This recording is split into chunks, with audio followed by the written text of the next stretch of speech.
الدور الخاصة بالعبادة. فأول أمس تم استهداف كنيسة الروم الأرثوذكس، ومن قبل مستشفى الأهلي الممداني، هذه المستشفى التي راح ضحيتها الآلاف من الشهداء وأيضا آلاف من المصابين. حصيلة أرقام الشهداء التي تتساقط يوميا وتتساقط كل ساعة تتخطى 120 شهيد يسقطون كل ساعة في أراضي قطاع غزة نتيجة هذا العدوان الإسرائيلي على أراضي قطاع غزة. مصر بصوتها الرشيد رفضت تصفية القضية الفلسطينية وفقا للمخطط الإسرائيلي الذي كان يتبنى سياسة، وهي سياسة التهجير لأهالي قطاع غزة، فلا أرض بلا شعب. ومصر أعلنت ذلك وأعلنت تضامنها مع أهالي قطاع غزة ورفضها لمخطط التهجير من أراضي غزة إلى سيناء لتصفية هذه القضية. واليوم مصر يجتمع فيها الغالبية العظمى من دول العالم. وكما نتابع الآن مشاهدينا بداية مجيء القادة والزعماء المشاركين في هذه القمة لاتخاذ صورة تذكارية. هذه الصورة يتوسطها السيد الرئيس عبد الفتاح السيسي رئيس الجمهورية الذي دعا لهذه القمة، قمة القاهرة للسلام، وحظيت باستجابة دولية واستجابة إقليمية. نتحدث عن 34 دولة من دول العالم مشاركة، بالإضافة إلى 3 منظمات دولية.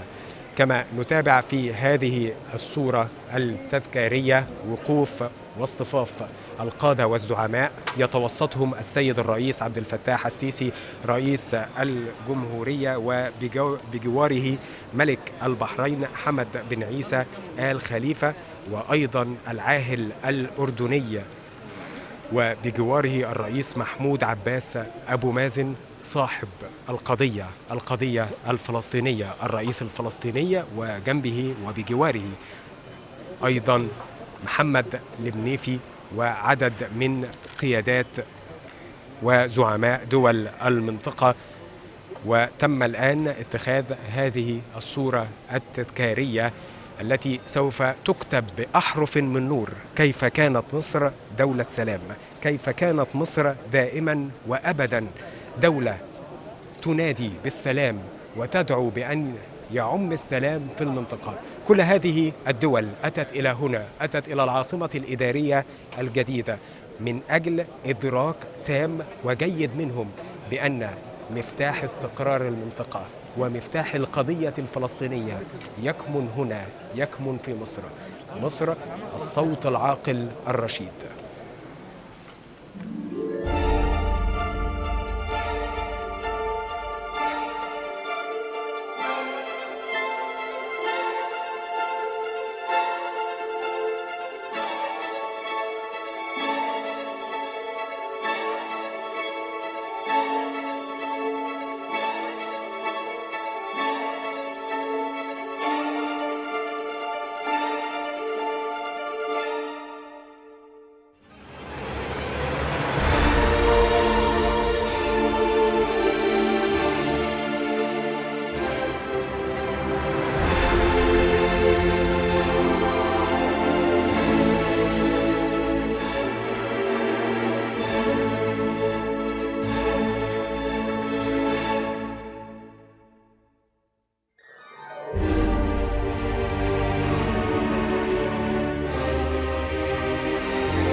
service.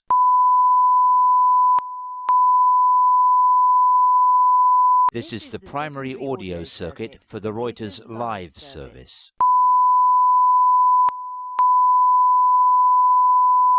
ما رأينا أيضا استهداف للبنى التحتية خلال الأيام الماضية، واستهداف أيضا للمستشفيات والدور الخاصة بالعبادة.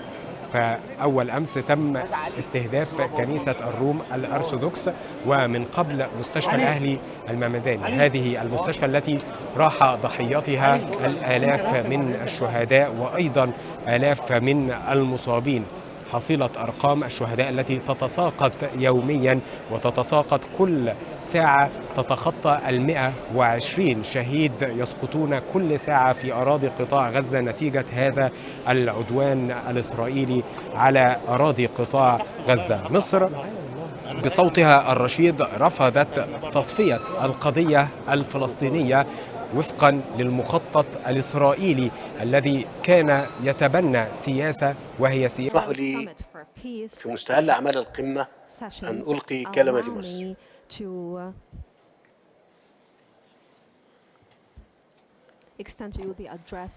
بسم الله الرحمن الرحيم. أصحاب الجلالة والسمو والفخامة،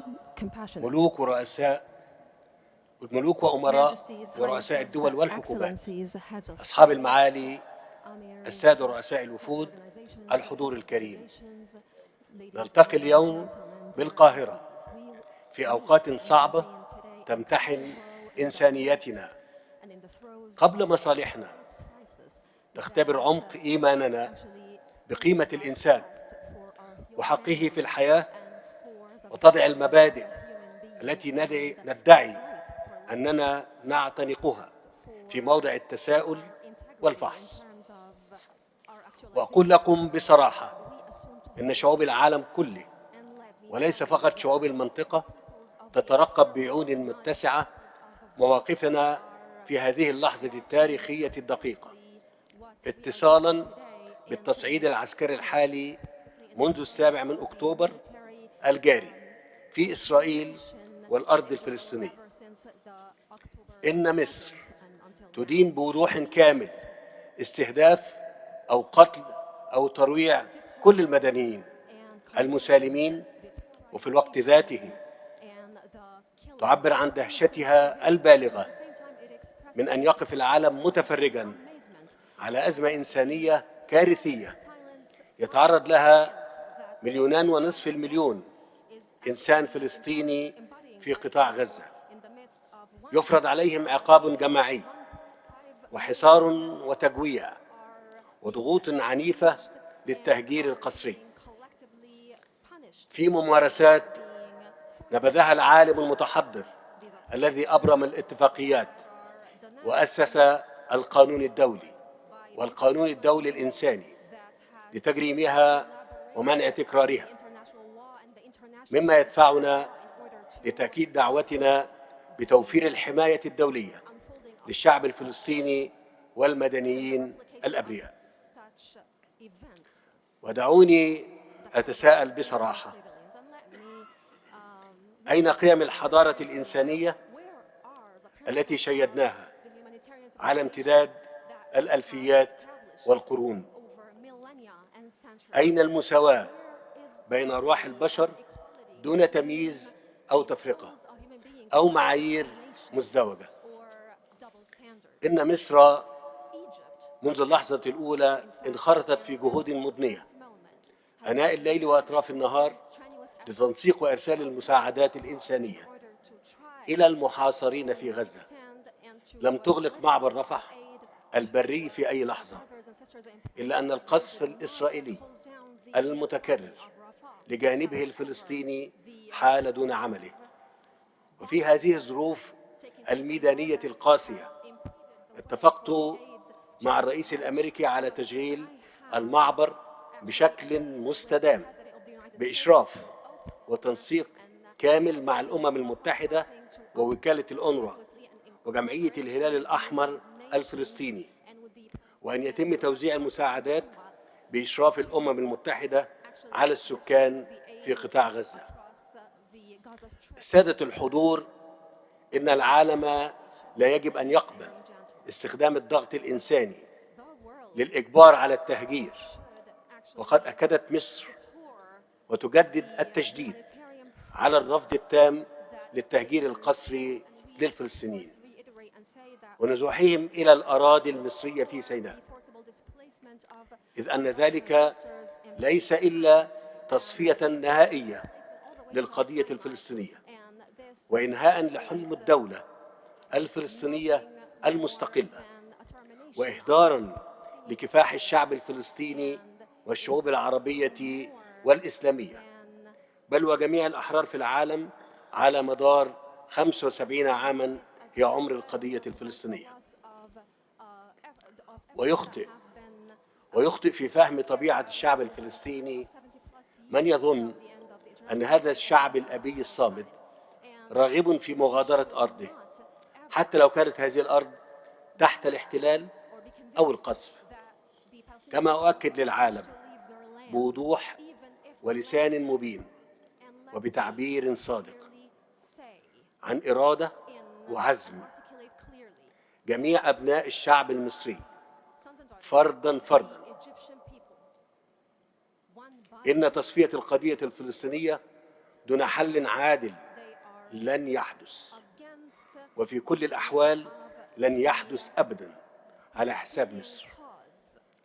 سأكرر وأؤكد للعالم بوضوح ولسان مبين وبتعبير صادق عن إرادة جميع أبناء الشعب المصري فرداً إن تصفية القضية الفلسطينية دون حل عادل لن يحدث، وفي كل الأحوال لن يحدث على حساب مصر أبداً. الحضور الكريم، هل كتب على هذه المنطقة بأن تعيش في هذا الصراع للأبد؟ ألم يأن الوقت للتعامل مع جذر مشكلة الشرق الأوسط؟ ألم يأتي الحين لنبذ الأوهام السياسية بأن الوضع القائم قابل للاستمرار؟ وضع الإجراءات الأحادية والاستيطان وتدنيس المقدسات وخلع الفلسطينيين من بيوتهم وقراهم ومن القدس الشريف. إن مصر دفعت ثمناً هائلاً من أجل السلام في هذه المنطقة. بادرت عندما كان صوت الحرب هو الأعلى، وحافظت عليه وحدها عندما كان صوت المزايدات الجوفاء هو الأوحد، وبقيت شامخة الرأس تقود منطقتها نحو التعايش السلمي القائم على العدل. واليوم تقول لكم مصر بكلمات ناصحة أمينة إن حل القضية الفلسطينية ليس التهجير وليس إزاحة شعب بأكمله إلى مناطق أخرى، بل إن حلها الوحيد هو العدل وحصول الفلسطينيين على حقوقهم المشروعة في تقرير المصير والعيش بكرامة وأمان في دولة مستقلة على أرضهم مثل باقي شعوب الأرض. السادة الحضور، نحن أمام أزمة غير مسبوقة تتطلب الانتباه الكامل للحيلولة دون اتساع رقعة الصراع بما يهدد استقرار المنطقة ويهدد السلم والأمن الدوليين.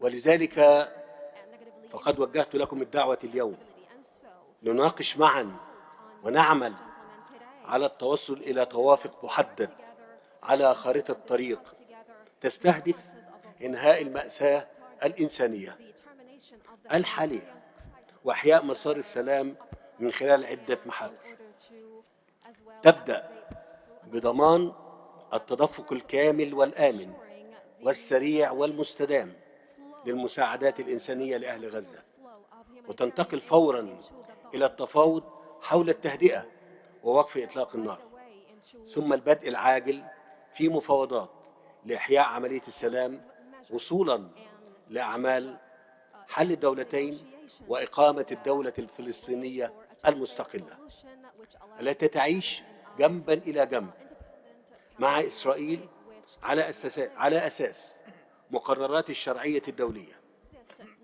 مع العمل بجدية على تدعيم السلطة الوطنية الفلسطينية الشرعية للاطلاع بمهامها بشكل كامل في الأراضي الفلسطينية. الحضور الكريم، دعونا نوجه رسالة لشعوب العالم بأن قادته يدركون عزم المسؤولية ويرون بأعينهم فداحة الكارثة الإنسانية، ويتألمون من أعماق قلوبهم لكل طفل بريء يموت بسبب صراع لا يفهمه، يأتيه الموت بقذيفة أو قذف، أو يأتي بطيئا لجرح لا يجد دواءه، أو لجوع لا يجد زاده. دعونا نوجه رسالة أمل لشعوب العالم بأن غدا سيكون أفضل من اليوم. شكرا، والسلام عليكم ورحمة الله وبركاته.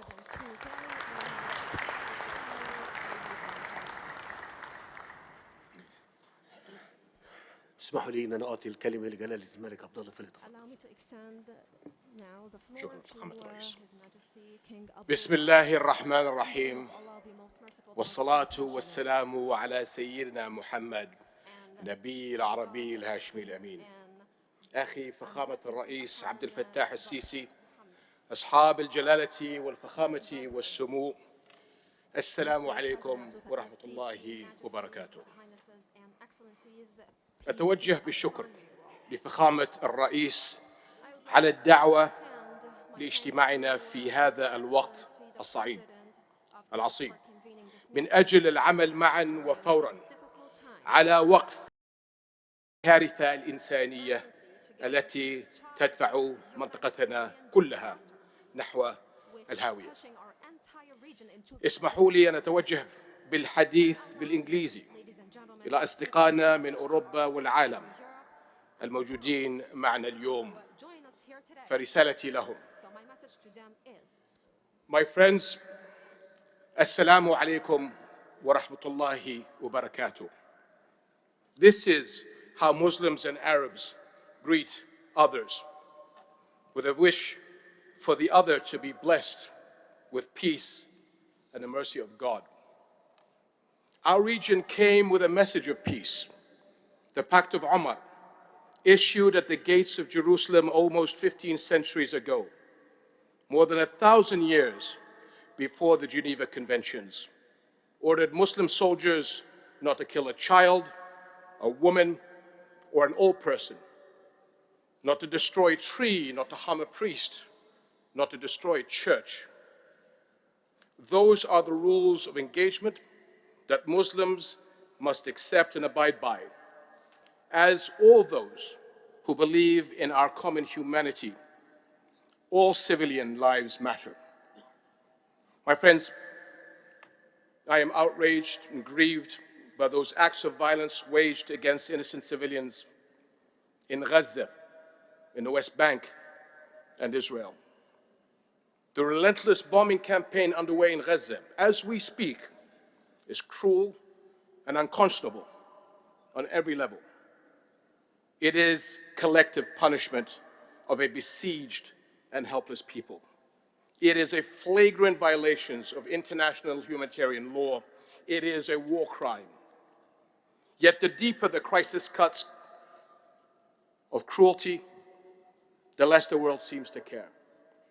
Anywhere else, attacking civilian infrastructure and deliberately starving an entire population of food, water, electricity, and basic necessities would be condemned.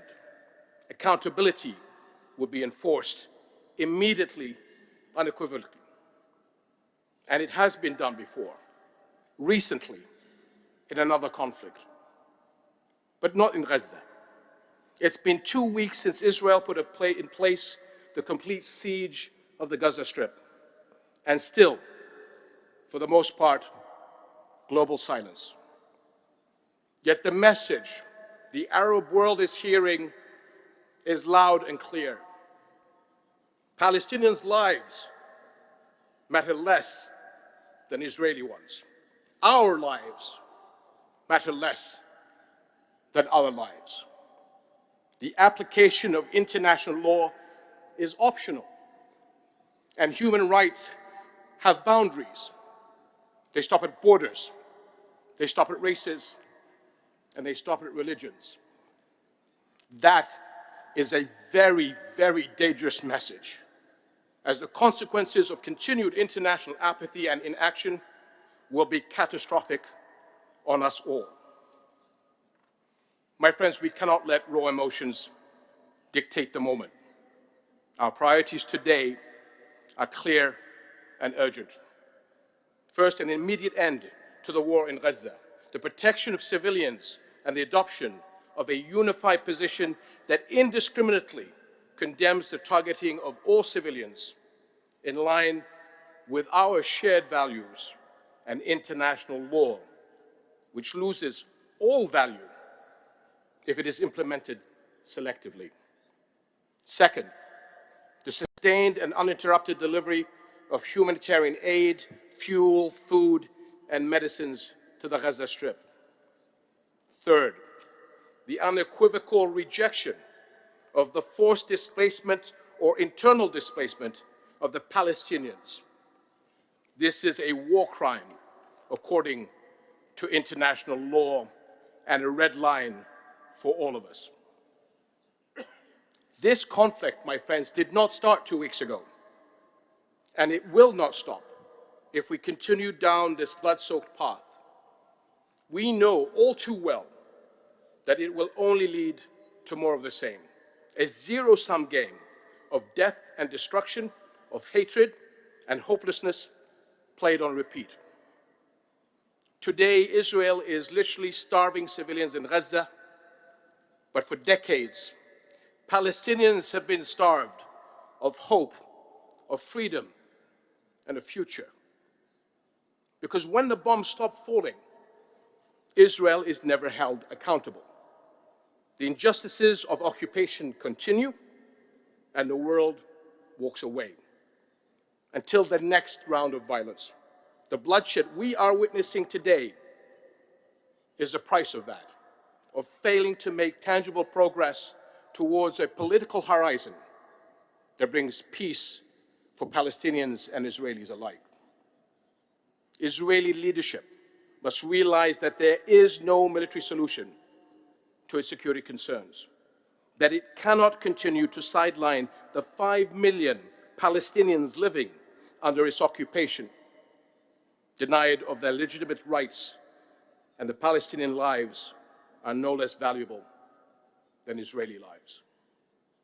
The Israeli leadership must realize, once and for all, that a state can never thrive if it is built on the foundations of injustice. Over the past 15 years, we have seen how the dreams of a two-state solution and the hopes of an entire generation have turned into despair.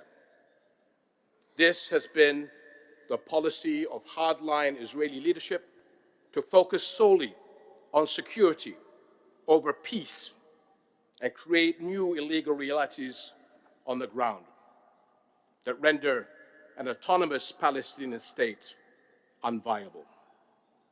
In the process, it has empowered extremists on both sides. But we must not, we cannot write off this conflict as too far gone for the sake of both the Palestinians and the Israelis. Our collective unified message to the Israeli people should be, we want a future of peace and security for you and for the Palestinians, where your children and Palestinian children should no longer live in fear. It is our duty as the international community to do whatever it takes to restart a meaningful political process that can take us to a just and sustainable peace on the basis of the two-state solution. The only path to a safe and secure future for the people of the Middle East and the entire world, for the Jewish people, for Christians, for Muslims alike, starts with the belief that every human life is of equal value, and it ends with two states, Palestine and Israel, sharing land and peace from the river to the sea. The time to act is now. Thank you. شكرا لكم جميعا والسلام عليكم ورحمة الله وبركاته. أشكر جلالة الملك عبد الله الثاني ملك المملكة الأردنية الهاشمية على كلمته، وأعطي الكلمة لجلالة الملك حمد بن عيسى آل خليفة ملك مملكة البحرين، فليتفضل.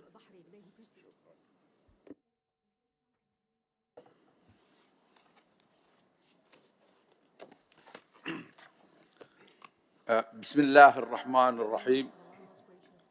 فخامة الأخ الرئيس عبد الفتاح السيسي رئيس جمهورية مصر العربية الشقيقة، أصحاب الجلالة والفخامة والسمو، أصحاب السعادة والمعالي الحضور الكرام، السلام عليكم ورحمة الله وبركاته.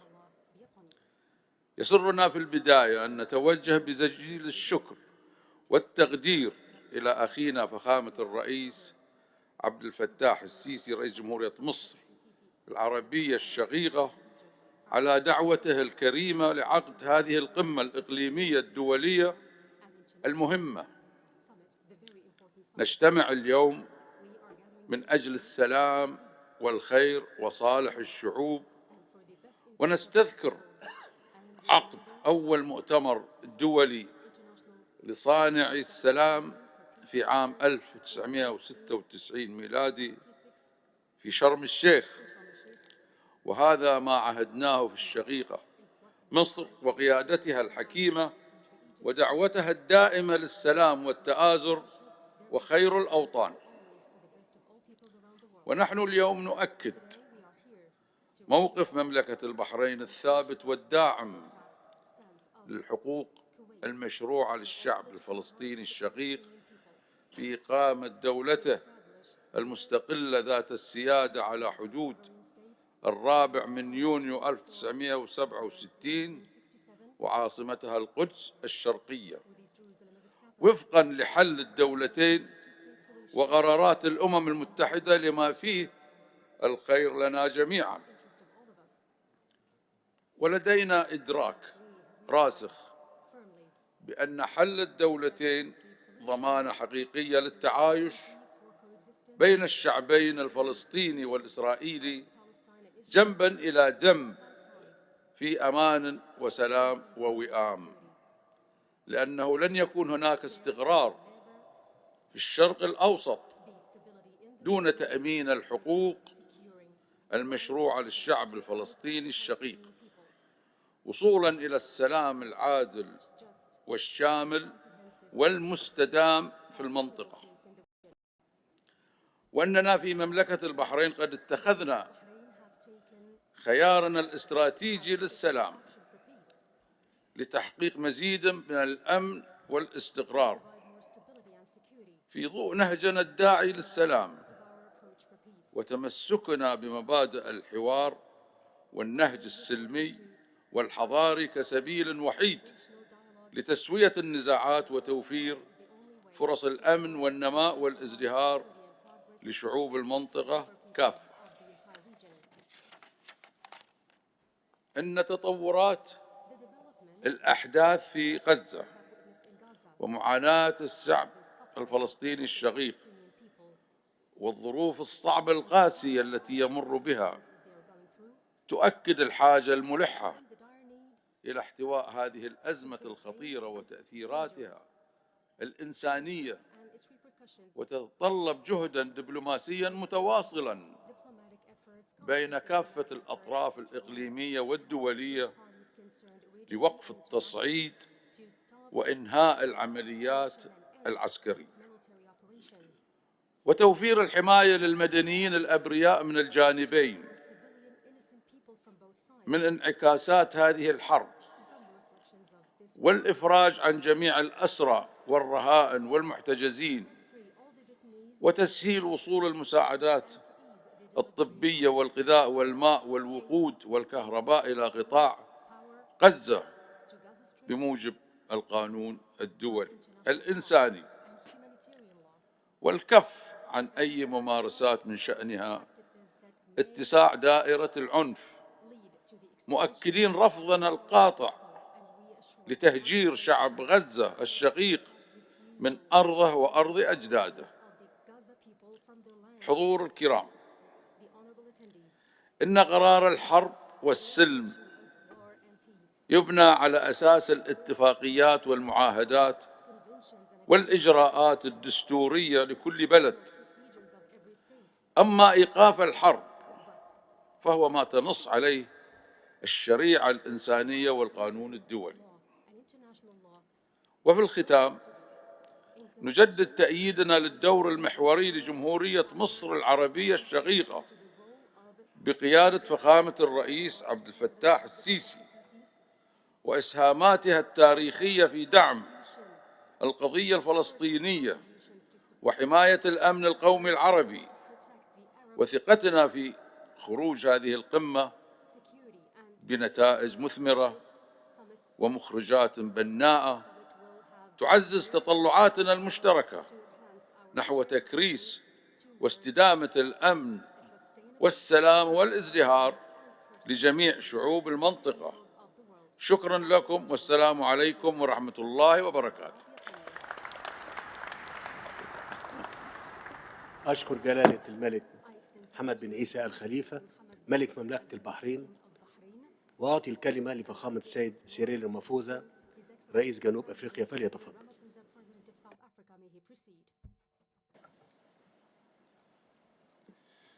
Your Excellency President Abdel Fattah al-Sisi, Secretary General of the United Nations, Antonio Guterres, Your Majesties, Your Excellencies, Heads of State and Government, and representatives of governments.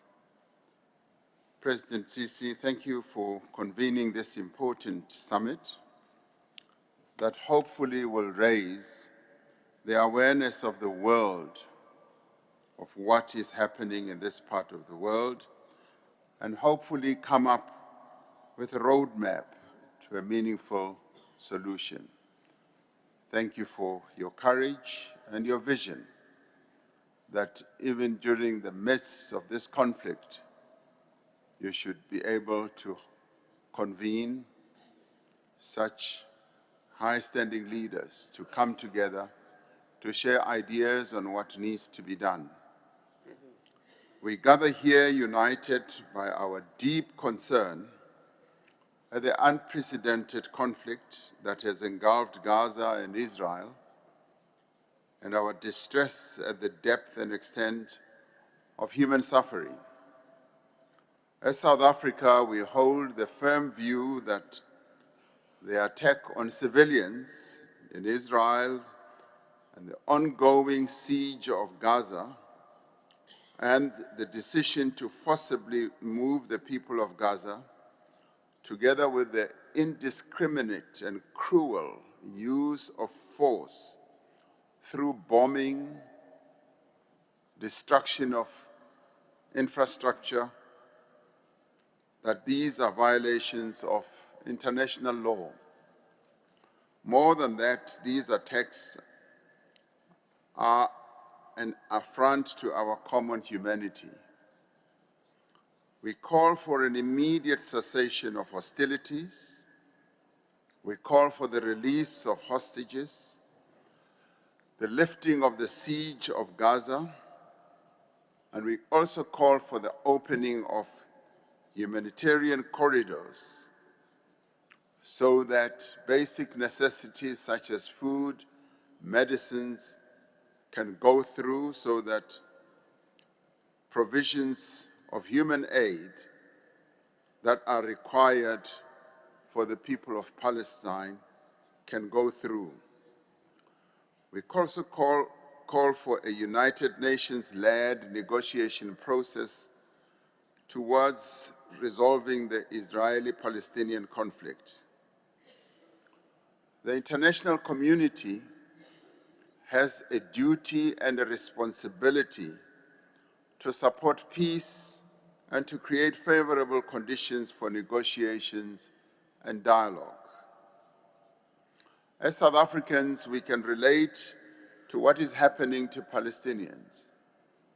Our people waged a brave and courageous struggle to achieve their freedom and were subjected to untold suffering, just like the Palestinians are going through. But we had courageous leaders who were able to set aside their differences and sued for peace and were able to bring the abhorrible system of apartheid to an end. So we call on all parties to exercise restraint and on all state actors to desist also from providing weapons to either of the two sides to this conflict. We are concerned that the response of the Israeli government to the attack on its citizens will further deepen a conflict that has engulfed the region for many decades and will make the attainment of a just and lasting peace even more difficult. We are also concerned that this conflict could start spiraling out of control and engulf a number of other states in the region. The only way to bring about peace is the fulfillment of the legitimate aspirations of the Palestinian people to human rights, to dignity, and to statehood. This is in line with the decisions that have been taken by the United Nations that guarantees statehood for both Israel and Palestine based on the 1967 borders. Only through a negotiated settlement supported by the international community can the people of Israel achieve the security that they seek and the people of Palestine realize the freedom that they need and the self-determination that they deserve. As the international community, we must call for a ceasefire to find a sustainable solution to this conflict and stand on the side of peace and justice and human rights and end the human suffering that continues to unfold in Gaza right now. I thank you.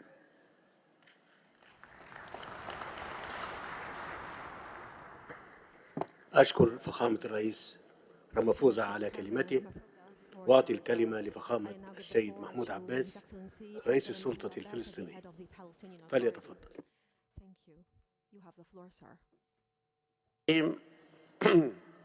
فخامة الرئيس عبد الفتاح السيسي رئيس جمهورية مصر العربية، القادة ورؤساء الوفود، السيدات والسادة، السلام عليكم ورحمة الله وبركاته.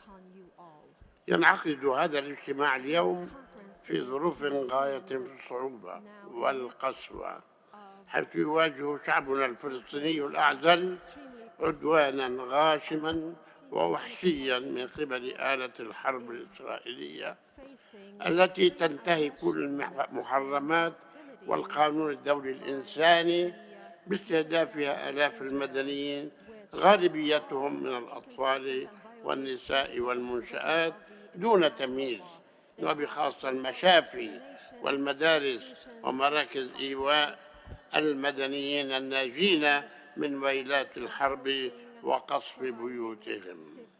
إننا نحذر من محاولات تهجير شعبنا في غزة إلى خارجها، كما نحذر من أي عمليات طرد للفلسطينيين من بيوتهم أو تهجيرهم من القدس أو الضفة الغربية. لن نقبل بالتهجير وسنبقى صامدين على أرضنا مهما كانت التحديات.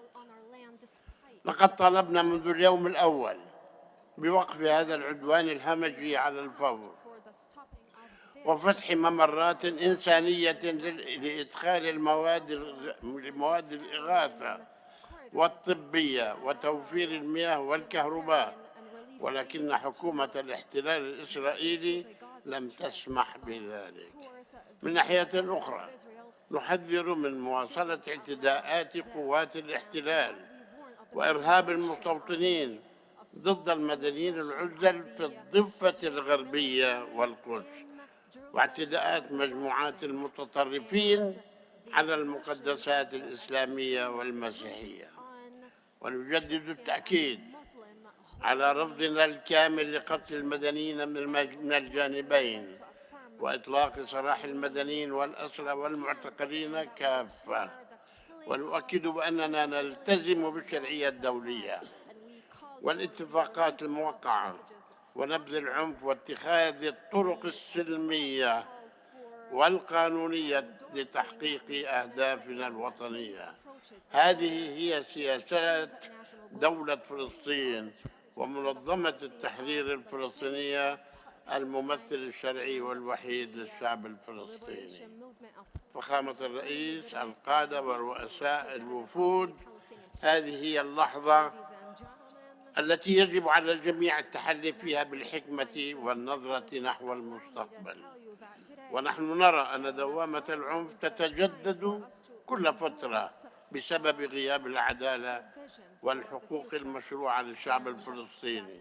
وهنا نؤكد بأن الأمن والسلام يتحققان بتنفيذ حل الدولتين المستند للشرعية الدولية وإنهاء الاحتلال الإسرائيلي لأرض دولة فلسطين بعاصمتها القدس الشرقية، وحل قضية اللاجئين الفلسطينيين وفق قرار الأمم المتحدة رقم 194 وبضمانات دولية وجدول زمني محدد للتنفيذ.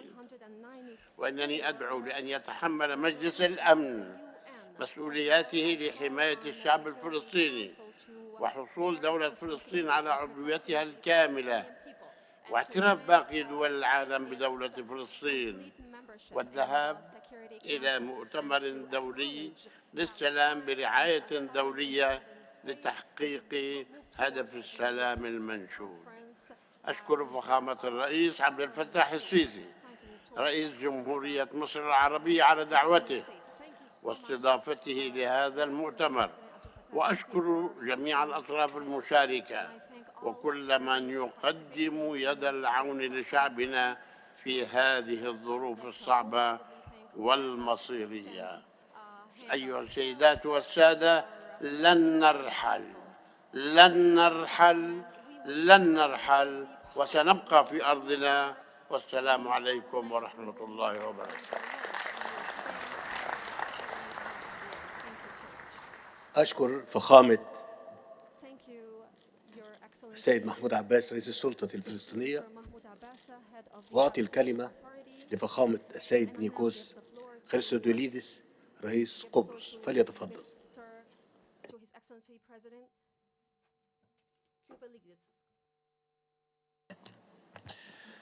Mr. President, at the outset, I wish to express my deep appreciation to Egypt, to President Sisi, for organizing this very important summit at this critical juncture for our region.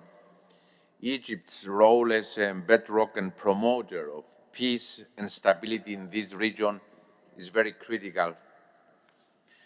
Cyprus, we are participating in this forum as a country of the region, the closest European Union member state, whose security is directly affected by the developments in the Middle East.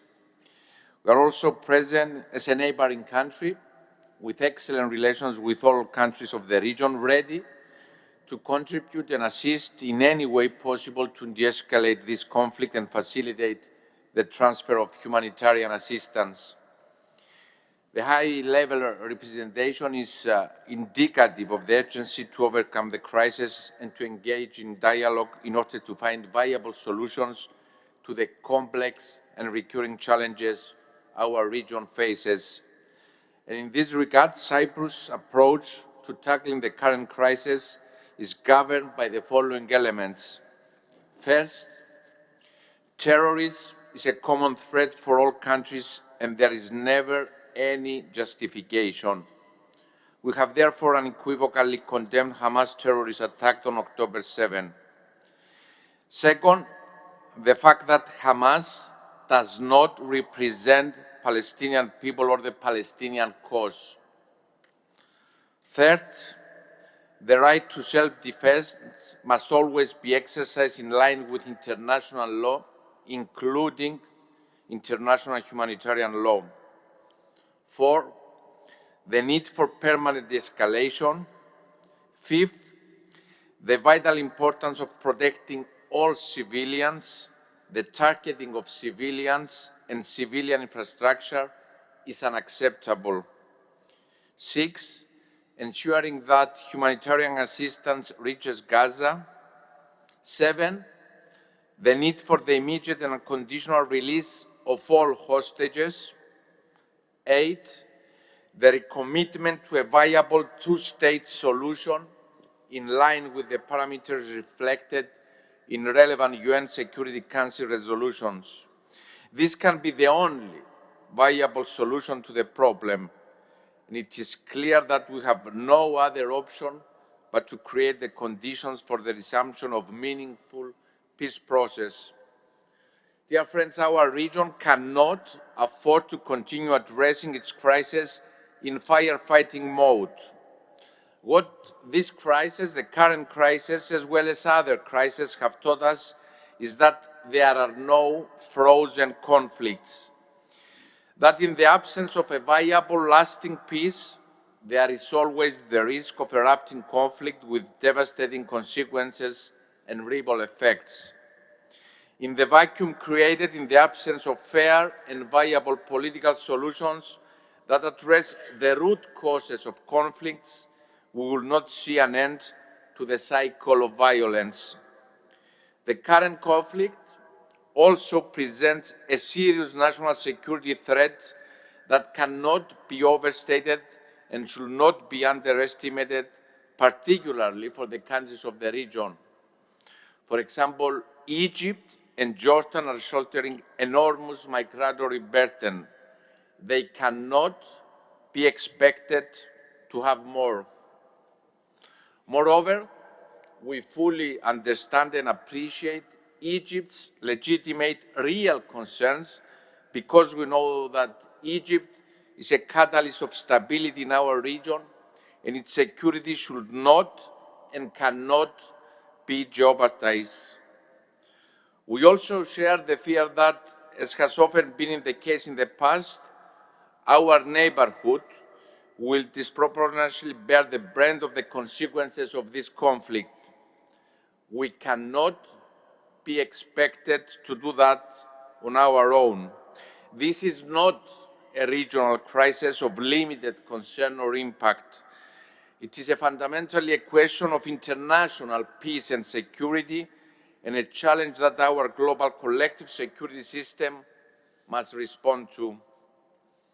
The Secretary General of the United Nations, whose presence here today I very much welcome, must be given space to contribute decisively to peacemaking in the Middle East and to contain the ramifications of this crisis. Our region cannot afford further instability. It is in dire need of peace, stability, and security. Thank you very much.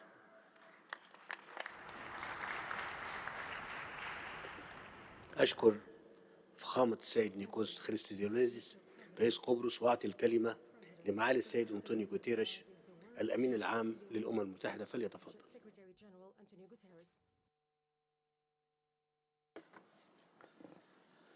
Your Excellency, President El-Sisi, Your Majesties, Your Highnesses, Excellencies, we meet in the heart of a region that is reeling in pain and one step from the precipice.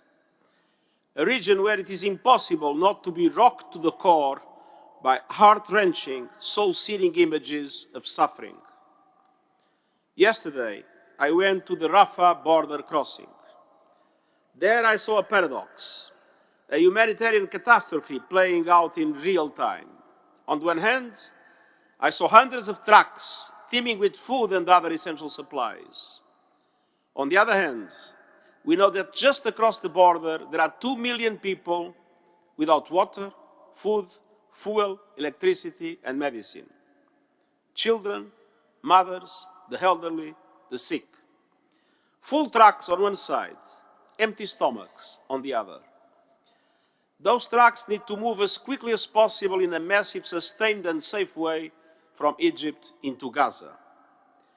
A 20-truck convoy of the Egyptian Red Crescent is moving today. And I want to express my deep gratitude to Egypt for the essential role Egypt is playing in this regard. But the people of Gaza need a commitment for much, much more. A continuous delivery of aid to Gaza at the scale that is needed. And we are working non-stop with all parties that are relevant to make it happen. Excellencies, let's be clear. The grievances of the Palestinian people are legitimate and long. We cannot and must not ignore the wider context for these tragic events. The long-standing conflict and 56 years of occupation with no end in sight. But nothing can justify the reprehensible assault by Hamas that terrorized Israeli civilians. And those abhorrent attacks can never justify the collective punishment of the Palestinian people. Institutional humanitarian law, including the Geneva Conventions, must be upheld. And that includes protecting civilians and not attacking hospitals, schools, and UN premises that are currently sheltering 500,000 people. Excellencies, our near-term goals must be clear. Immediate, unrestricted, and sustained humanitarian aid for besieged civilians in Gaza. Immediate and unconditional release of all hostages. And immediate and dedicated efforts to prevent the spread of violence, which is increasing the risk of spillover. To advance all these efforts, I appeal for a humanitarian ceasefire now. Excellencies, our sustained collective efforts and resources have never been needed more. As we focus on ending the bloodshed, we cannot lose sight of the only realistic foundation for a true peace and stability, a two-state solution. Israelis must see their legitimate needs for security materialized, and Palestinians must see their legitimate aspirations for an independent state realized in line with United Nations resolutions, international law, and previous agreements. The time has come for action. Action to end this god-awful nightmare, and action to build a future worthy of the dreams of the children of Palestine, Israel, the region, and our world. Shukran.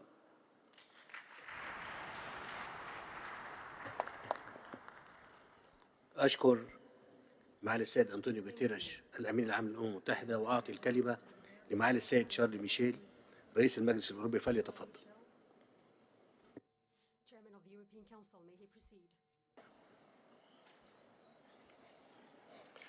Monsieur le Président Sisi, Altesse royale, Mesdames et Messieurs les chefs d'État et de gouvernement, Excellences, cher Président Sisi, d'abord permettez-moi de me joindre aux remerciements adressés pour cette initiative pour la paix, et vous remercier pour votre décision d'inviter l'Union européenne ainsi que d'autres États membres de l'Union européenne.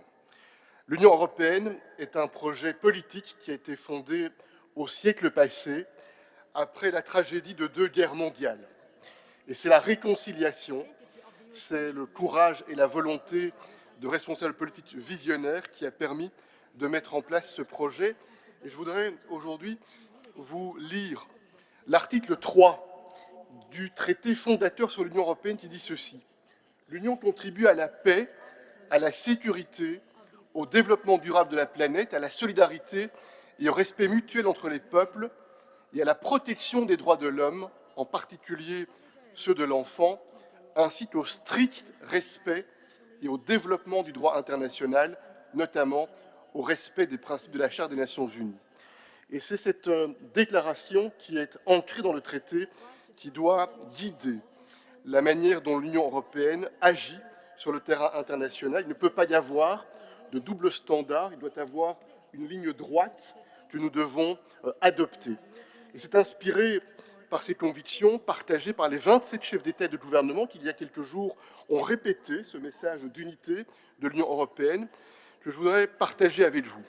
Nous condamnons fermement l'attaque terroriste ignoble qui a été menée par le Hamas contre Israël et son peuple, et nous demandons la libération des otages sans condition et sans délai.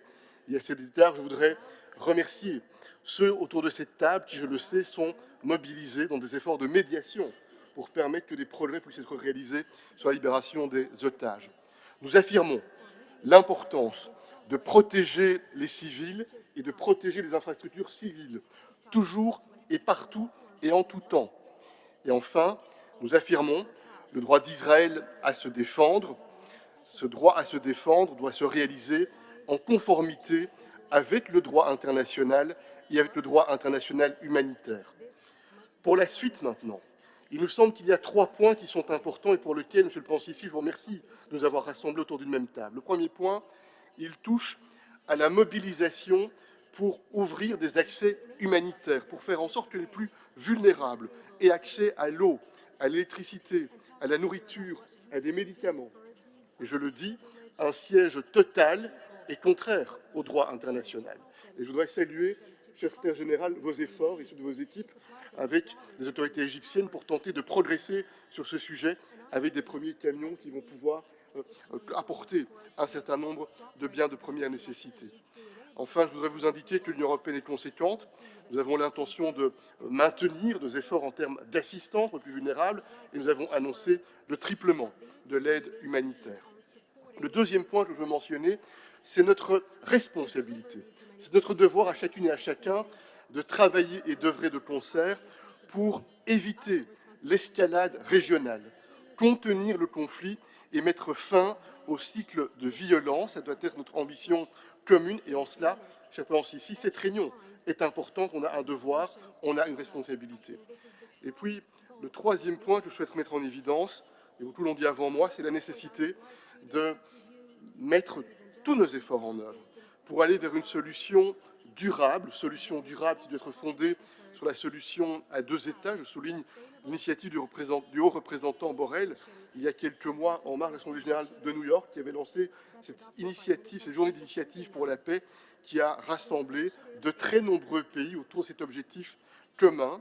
Nous pensons qu'il faut aussi soutenir le renforcement de l'autorité palestinienne et qui représente les aspirations légitimes du peuple palestinien. Vous le voyez, et nous le savons, c'est un conflit, c'est un drame qui a causé tant de souffrances, tant de malheurs. C'est un drame et un conflit qui génèrent partout dans le monde, au-delà de la région, beaucoup de polarisation, beaucoup de divisions, beaucoup de tensions. Et notre responsabilité, c'est d'être à la hauteur de notre devoir et de faire en sorte que l'on puisse progresser réellement et sérieusement vers le chemin de la paix, de la stabilité et de la sécurité. Vous pouvez compter sur l'Union européenne pour apporter cette pierre à ces valeurs que nous chérissons et qui sont des valeurs que nous souhaitons voir partagées partout dans le monde. Je vous remercie. Shukran.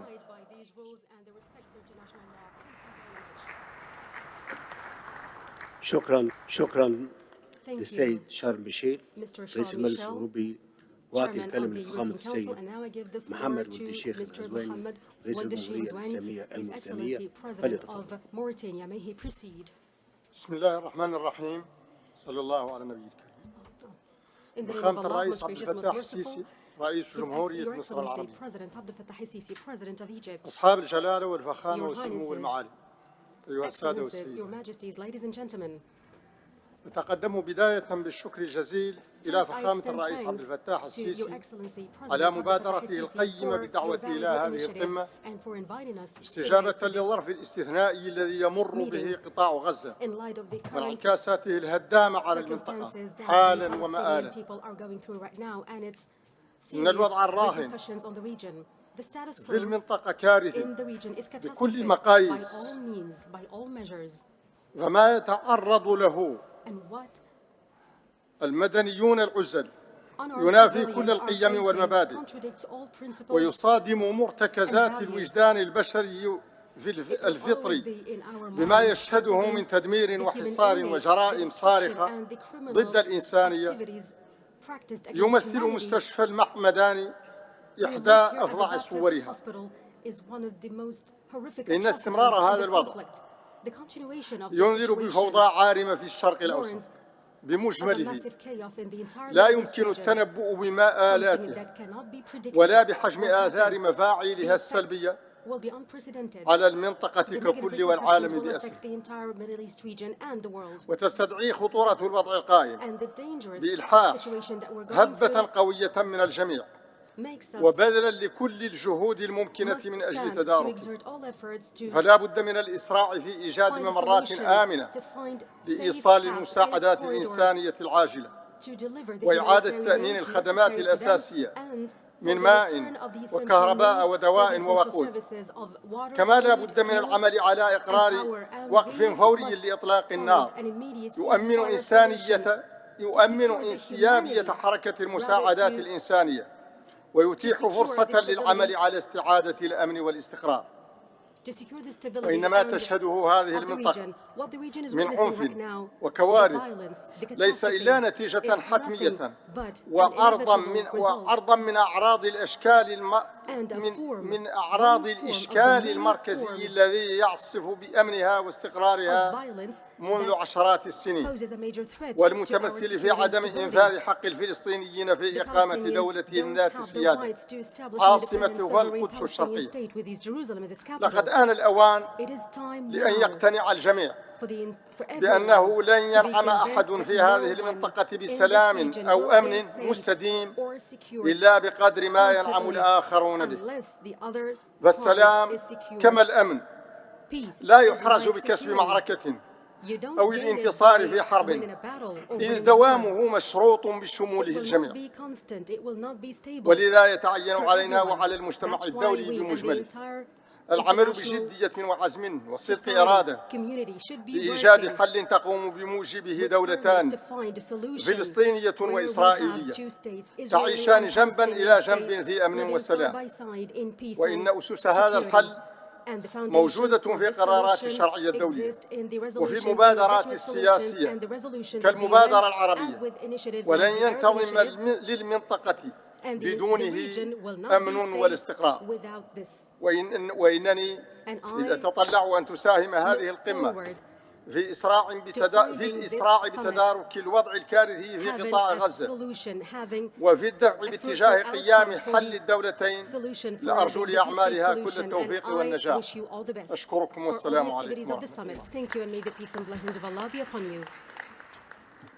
أشكر فخامة الرئيس محمد ولد الشيخ الغزواني رئيس الجمهورية الإسلامية الموريتانية، وأعطي الكلمة لصاحب السمو الشيخ مشعل أحمد الصباح ولي عهد دولة الكويت. فليتفضل.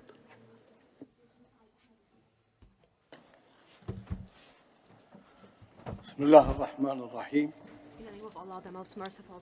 فخامة الأخ فتاح السيسي Your Excellency, President and our dear brother, President Abdel Fattah al-Sisi, the President of our sister league country, Egypt, Your Majesties, Highnesses, and Excellencies, and estimated attendees, may God's peace and blessings be upon you all. At the outset, أن أنوب عن حضرة صاحب السمو أمير دولة الكويت الشيخ نواف الأحمد الجابر الصباح وأن أنقل إليكم جميعا خالص تحيات سموه وصادق دعواته لكم بالتوفيق والسداد لكل ما فيه خير المنطقة والعالم.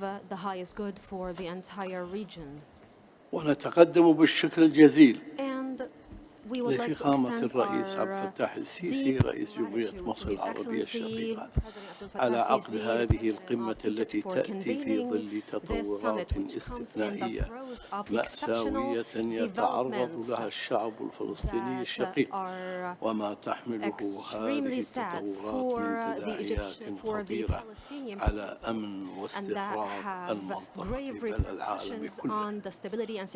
أصحاب الجلالة والفخامة والسمو أصحاب المعالي Your والسعادة Majesties, Highnesses and نتابع بكل Excellencies, ألم we follow with استمرار profound وتصاعد العمليات العسكرية the التي escalation تقوم and the بها continuation سلطات of the الاحتلال military الإسرائيلي operations ضد executed الأشقاء by the الفلسطينيين Israeli forces في قطاع against our غزة brothers and sisters ونشهد in the العقاب Gaza الجماعي Strip and the الذي scene of يتعرضون collective له من punishment خلال استهداف that they are المدنيين going العزل through and they are بغارات doing through جوية targeting متواصلة innocent civilians أدت through إلى سقوط continuous الآلاف الضحايا aerial raids, الأبرياء which resulted in أطفالا the killing ونساء of ورجالا hundreds of innocent civilians, men, women والاستمرار and children. في استهداف الخدمات الأساسية وقطع As well, إمدادات the Israeli forces keep الكهرباء targeting والغذاء the والوقود core services of fuel, ودعوات التهجير power, القسري water, لسكان القطاع and as well push ولا civilians يخفى towards the على point أحد of forcible displacement. أن تلك الممارسات تتعارض And مع it is no القانون secret that الإنساني these الدولي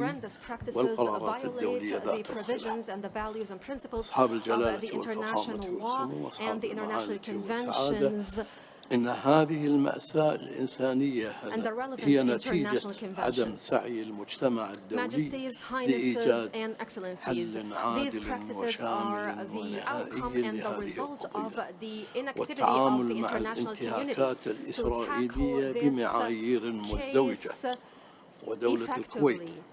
قد And تجدد as well, the إدانتها result لما of the international ترتكبه community سلطات adopting and الاحتلال endorsing double الإسرائيلي standards when it comes to the من Israeli-Palestinian جرائم conflict. واعتداءات And we, of course, in فإنها Kuwait, we تدين في الوقت condemn نفسه قتل المدنيين the murder وتعريضهم of للأسر civilians والاعتقال وتدعو and the المجتمع الدولي detention of لممارسة these دوره في civilians الإيقاف الفوري and taking them لكافة hostage. العمليات And العسكرية we, وتوفير as the government الحماية of Kuwait, we الدولية call for للمدنيين the وفتح instant ممرات termination and آمنة stopping of لوصول military المساعدات operations and for the opening لأهالي of غزة safe كما ترفض دولة corridors الكويت in أي order for the دعوات aid to هدفها be able to التهجير access القسري the Gaza لأبناء Strip. الشعب And of course, الفلسطيني we الشقيق express that وتحميل we denounce دول and الجوار deplore تبعات هذه wholeheartedly المأساة the التي تعتبر act of انتهاكا forcible لمبادئ القانون displacement الإنساني that the الدولي Israeli وختاما forces فإننا are في دولة pushing الكويت the قادة Palestinian people وحكومة towards. وشعبا And in the end, نؤكد I would like to موقفنا say الثابت that في we in دعم الشعب Kuwait, as the الفلسطيني Kuwaiti الشقيق people,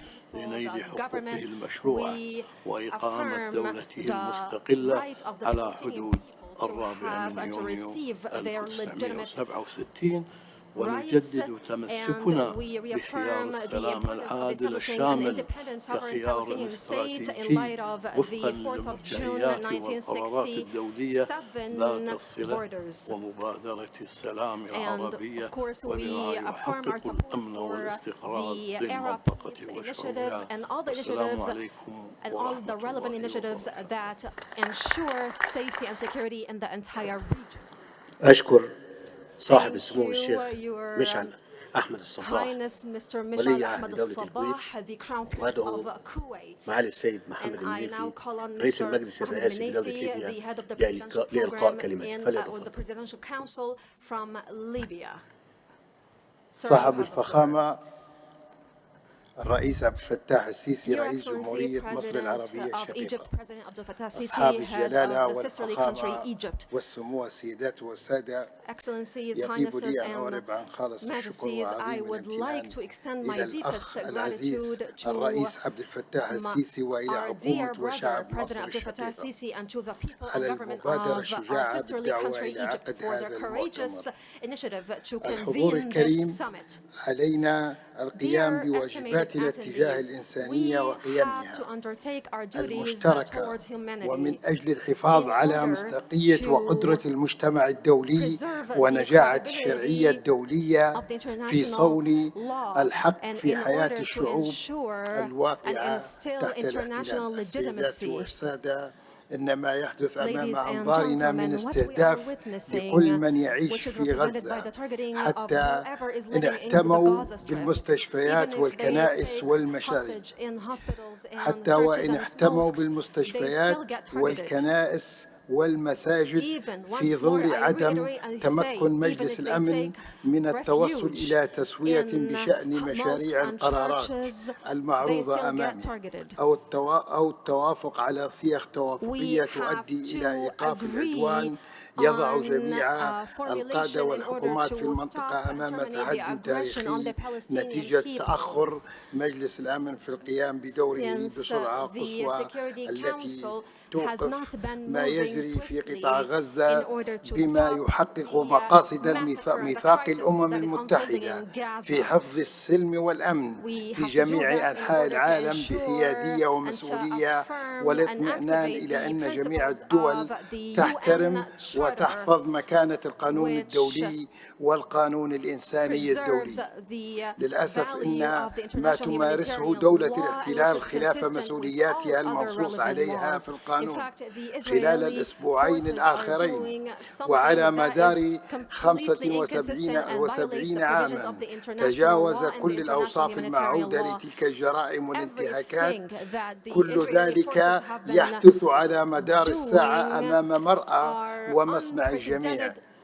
نطالب بالوقف الفوري للعمليات العسكرية على غزة ومنع دولة الاحتلال من المضي قدما في خططها باجتياح القطاع وإجبار سكانه على النزوح قسرا إلى شبه جزيرة سيناء أو غيرها والتوقف عن الاقتحامات المتكررة والممنهجة للمسجد الأقصى وبقية الأراضي الإسلامية والمسيحية في القدس الشرقية وبقية الأراضي الفلسطينية المحتلة.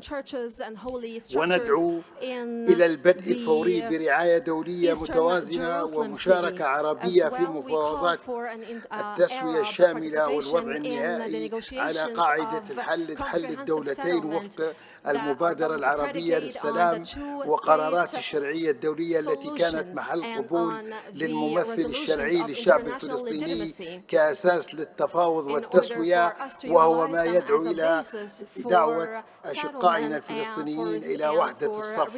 السيدات والسادة، إننا لسنا أمام امتحان بشأن مواقفنا المبدئية فيما يتعلق بالمسؤولية عن حماية المدنيين، إلا أننا في الوقت نفسه لا يمكننا بأي حال من الأحوال وتحت أي ظروف أن نغفل عن معاناة الشعب الفلسطيني الذي يعاني الحصار المطبق والتضييق وفقدان الأمل واليأس من وجود حل سياسي دائم يكفل له الحياة الكريمة وحقوقه السياسية والاقتصادية. لقد سدت الأبواب على مر العقود أمام أكثر من 2 مليون إنسان في قطاع غزة، البقعة الأكثر كثافة في العالم، في ظل عزلة تامة عن بقية العالم وحرمانها من الخدمات والعمل والرعاية الصحية وتوفر التعليم. فعلى الرغم من قرارات مجلس الأمن المتعاقبة بشأن ممارسات الاحتلال تستمر في عدوانها وتعنتها في رفض كافة الحلول والمبادرات التي كانت كفيلة بإيقاف العنف والمواجهات المسلحة.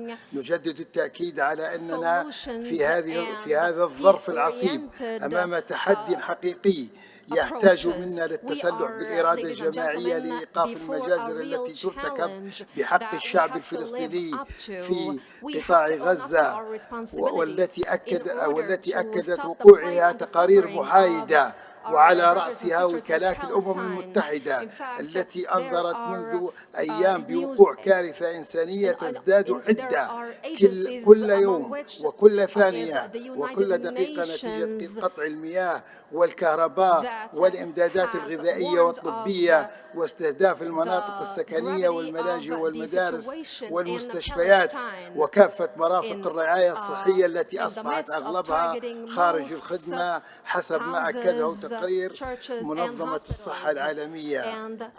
السيدات والسادة، من الضروري إظهار التزامنا جميعا بأمن المنطقة والعالم برفض الحلول الانفرادية وعلى رأسها المخططات التي تهدف إلى إجبار سكان قطاع غزة على النزوح القسري داخل القطاع أو إلى شبه جزيرة سيناء المصرية، وندعو إلى وضع ترتيبات عاجلة بتشغيل معبر رفع وفق آلية مستدامة تحترم السيادة المصرية، وبما يضمن تدفق المساعدات الحيوية إلى قطاع غزة والمباشرة في إعادة الإعمار والبنية التحتية التي تم تدميرها خلال هذا العدوان والاعتداءات السابقة، ونطالب بتوفير الحماية للشعب الفلسطيني نتيجة تخلي سلطات الاحتلال عن مسؤولياتها القانونية في حماية الفلسطينيين كسلطة احتلال. إننا نقف بكل قوة مع جمهورية مصر وأشقائنا العرب ضد كل محاولات تصفية القضية الفلسطينية،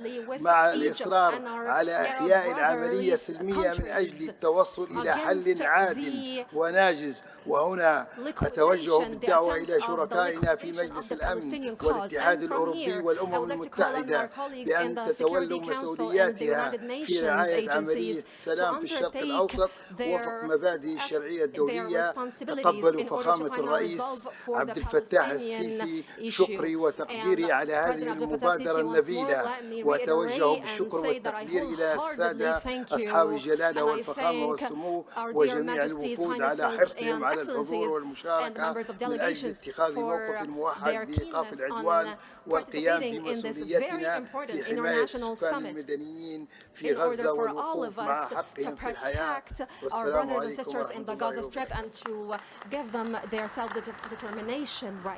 أشكر and to ensure their right for life. Thank you, Mr. Mohammed al-Manfi, the head of the Presidential Council from the Republic of Libya. And now I give the floor to Mr. Boutros Sanchis, the head of the Spanish government. Thank you. At this critical moment when we are all still in shock from the ongoing spiral of violence and bloodshed, it is time for the international community to act boldly. Therefore, I would like to start by thanking President al-Sisi for gathering us today in Cairo. This summit must be the first step towards restoring peace in the region and breaking this terrible cycle of violence. Spain's position is crystal clear, as reflected in the joint statement we, the European leaders, adopted last Sunday. We strongly condemn the terrorist attacks perpetrated against Israel, and we also recognize Israel's right to defend itself in strict compliance with international law and international humanitarian law. If the international community does not act, the situation can dramatically worsen.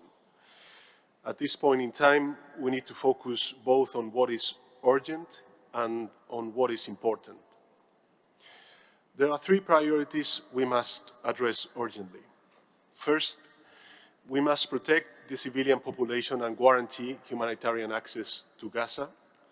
That means sustainable and sizable humanitarian, and that meets the needs for the Palestinian population. Furthermore, I joined the UN Secretary General's call for a humanitarian ceasefire. Second, Hamas must release all hostages immediately and without conditions. We must ensure all hostages, including Israelis and other nationals, can return safely with their families. Third, we cannot let this conflict turn into a regional crisis. The situation is very volatile, and a small spark can start a wildfire. We must use all our political influence with all relevant actors to avoid an escalation of the conflict. At the same time, while we act upon what is urgent, we must also act upon what is important.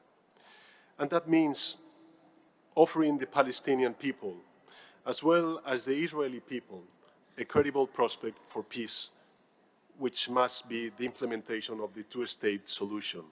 Two states, Palestine and Israel, in peaceful and safe coexistence. For too many years, the international community thought we could live without paying too much attention to the Israeli-Palestinian conflict. Recent events have proved us wrong. Today, we cannot postpone a solution.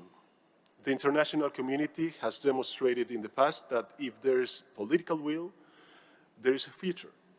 The Madrid Conference in 1991 and the Oslo agreements are good examples that we can bring hope. We must seize every opportunity to promote dialogue and peace. Dear colleagues, what we need today is to protect all civilians. I repeat, what we need today is to protect all civilians, those who are kept hostage and need to be brought back with their families, and those who are suffering horror in Gaza. And the only way to achieve this is through more humanitarian aid and a humanitarian ceasefire. But at the same time, we must strive to set the building blocks for two states, Israel and Palestine, that respect each other and coexist in safety and peace. I sincerely wish that this summit will set the course for peace in the Middle East, peace that will ensure that the dramatic events that we are witnessing today won't happen again. Shukran.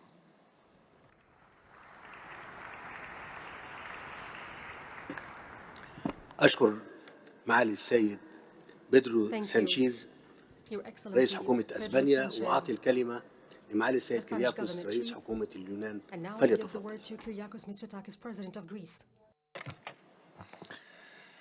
Thank you, Excellencies. Let me start by thanking President Sisi for hosting this international conference aimed at addressing the current crisis in the Middle East. These are extraordinary times, and the situation in our common neighborhood is extremely grave. So it is right that we meet together here today. And in these critical moments for peace and stability in the region, I come here today as a true friend and as a neighbor. And the one key message to come out of today should be that we all condemn terrorism in all its forms, and we deplore the loss of life and the harm that has been inflicted to innocent civilians by the violence in Israel and in Gaza since the 7th of October terrorist attack by Hamas. There are innocent victims on both sides. There are civilians kept hostages, and no peace can be discussed until they are free. And there are civilians killed and wounded in horrible conditions, brutally assassinated in their homes in Israel, losing their lives in the destruction of the Al-Ahli hospital in Gaza. The position of Greece has been very clear from the beginning. Israel has a right of self-defense, but in accordance with international and humanitarian law. And I also want to be clear that collective punishment is prohibited by the laws of war. And these laws were designed to ensure that when war must be conducted, there are limits on what harm can be done to other human beings. And I will also share the opinion of the President of the European Council that a total siege is against international law. At the same time, we should also be honest in our judgment. Hamas is a terrorist organization that is inflicting unspeakable suffering both to Israelis but also to Palestinians. They should be held accountable. Hamas is not the Palestinian people, and we should not confuse the two. The Palestinian people do not deserve this. President Abbas, who heads the Palestinian Authority, rightly and bravely has spoken against violence from the very first day of the crisis. And it is very clear that the current situation poses grave risks of regional escalation. Egypt and Jordan are carrying a big burden and feel rightly very worried about the possibility of a forced displacement of the people of Gaza. And I'm here to support His Majesty King Abdullah, but also President Sisi, and to tell them that Greece stands with them. A widening of the conflict will have far-reaching consequences for the future of the entire region. And we should not underestimate the cost for all in terms of human lives and beyond. Our first thoughts these days must be with the victims, and we must recognize the pain and trauma that these attacks have brought both to Israeli and to Palestinian people, and alleviate the sufferings. Hostages should be released and returned to their families, and the International Red Cross should have access to them to start with, and the immediate and unhindered provision of humanitarian aid to the Gaza Strip should be ensured. And I want to emphasize the efforts of the Secretary General of the United Nations in this respect, and welcome the announcement of the opening of a humanitarian corridor through Egypt to Gaza for the transport of the necessary provisions. And I hope that this can be put into effect immediately. Greece has been coordinating with our partners within the European Union. We are ready to contribute to any peace initiative, and as a neighboring country, we hope that an immediate de-escalation can be attained and humanitarian aid can be provided to all civilians. Last but not least, the future that we want for this region, the future of sustainable peace, stability, and prosperity can only be attained with the resumption of the peace process on the basis of a two-state solution. And if one thing should be clear to all of us is that no military intervention can replace a viable political solution. Thank you very much.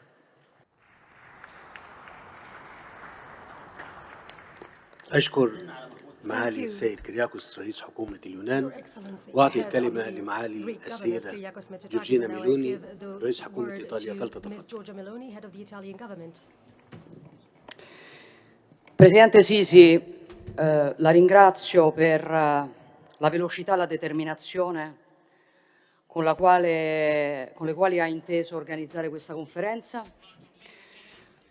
che io considero molto importante dopo il terribile attacco di Hamas lo scorso 7 ottobre, che dobbiamo ricordare si è abbattuto contro civili inermi con una efferatezza senza precedenti che lascia inorriditi e che dal nostro punto di vista è giusto condannare senza ambiguità.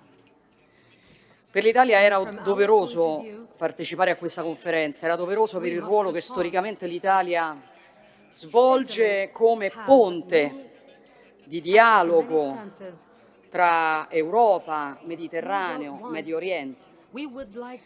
E lo era per le possibilità che questo vertice prospetta, nonostante le posizioni di partenza possano a tratti sembrare, diciamo così, distanti.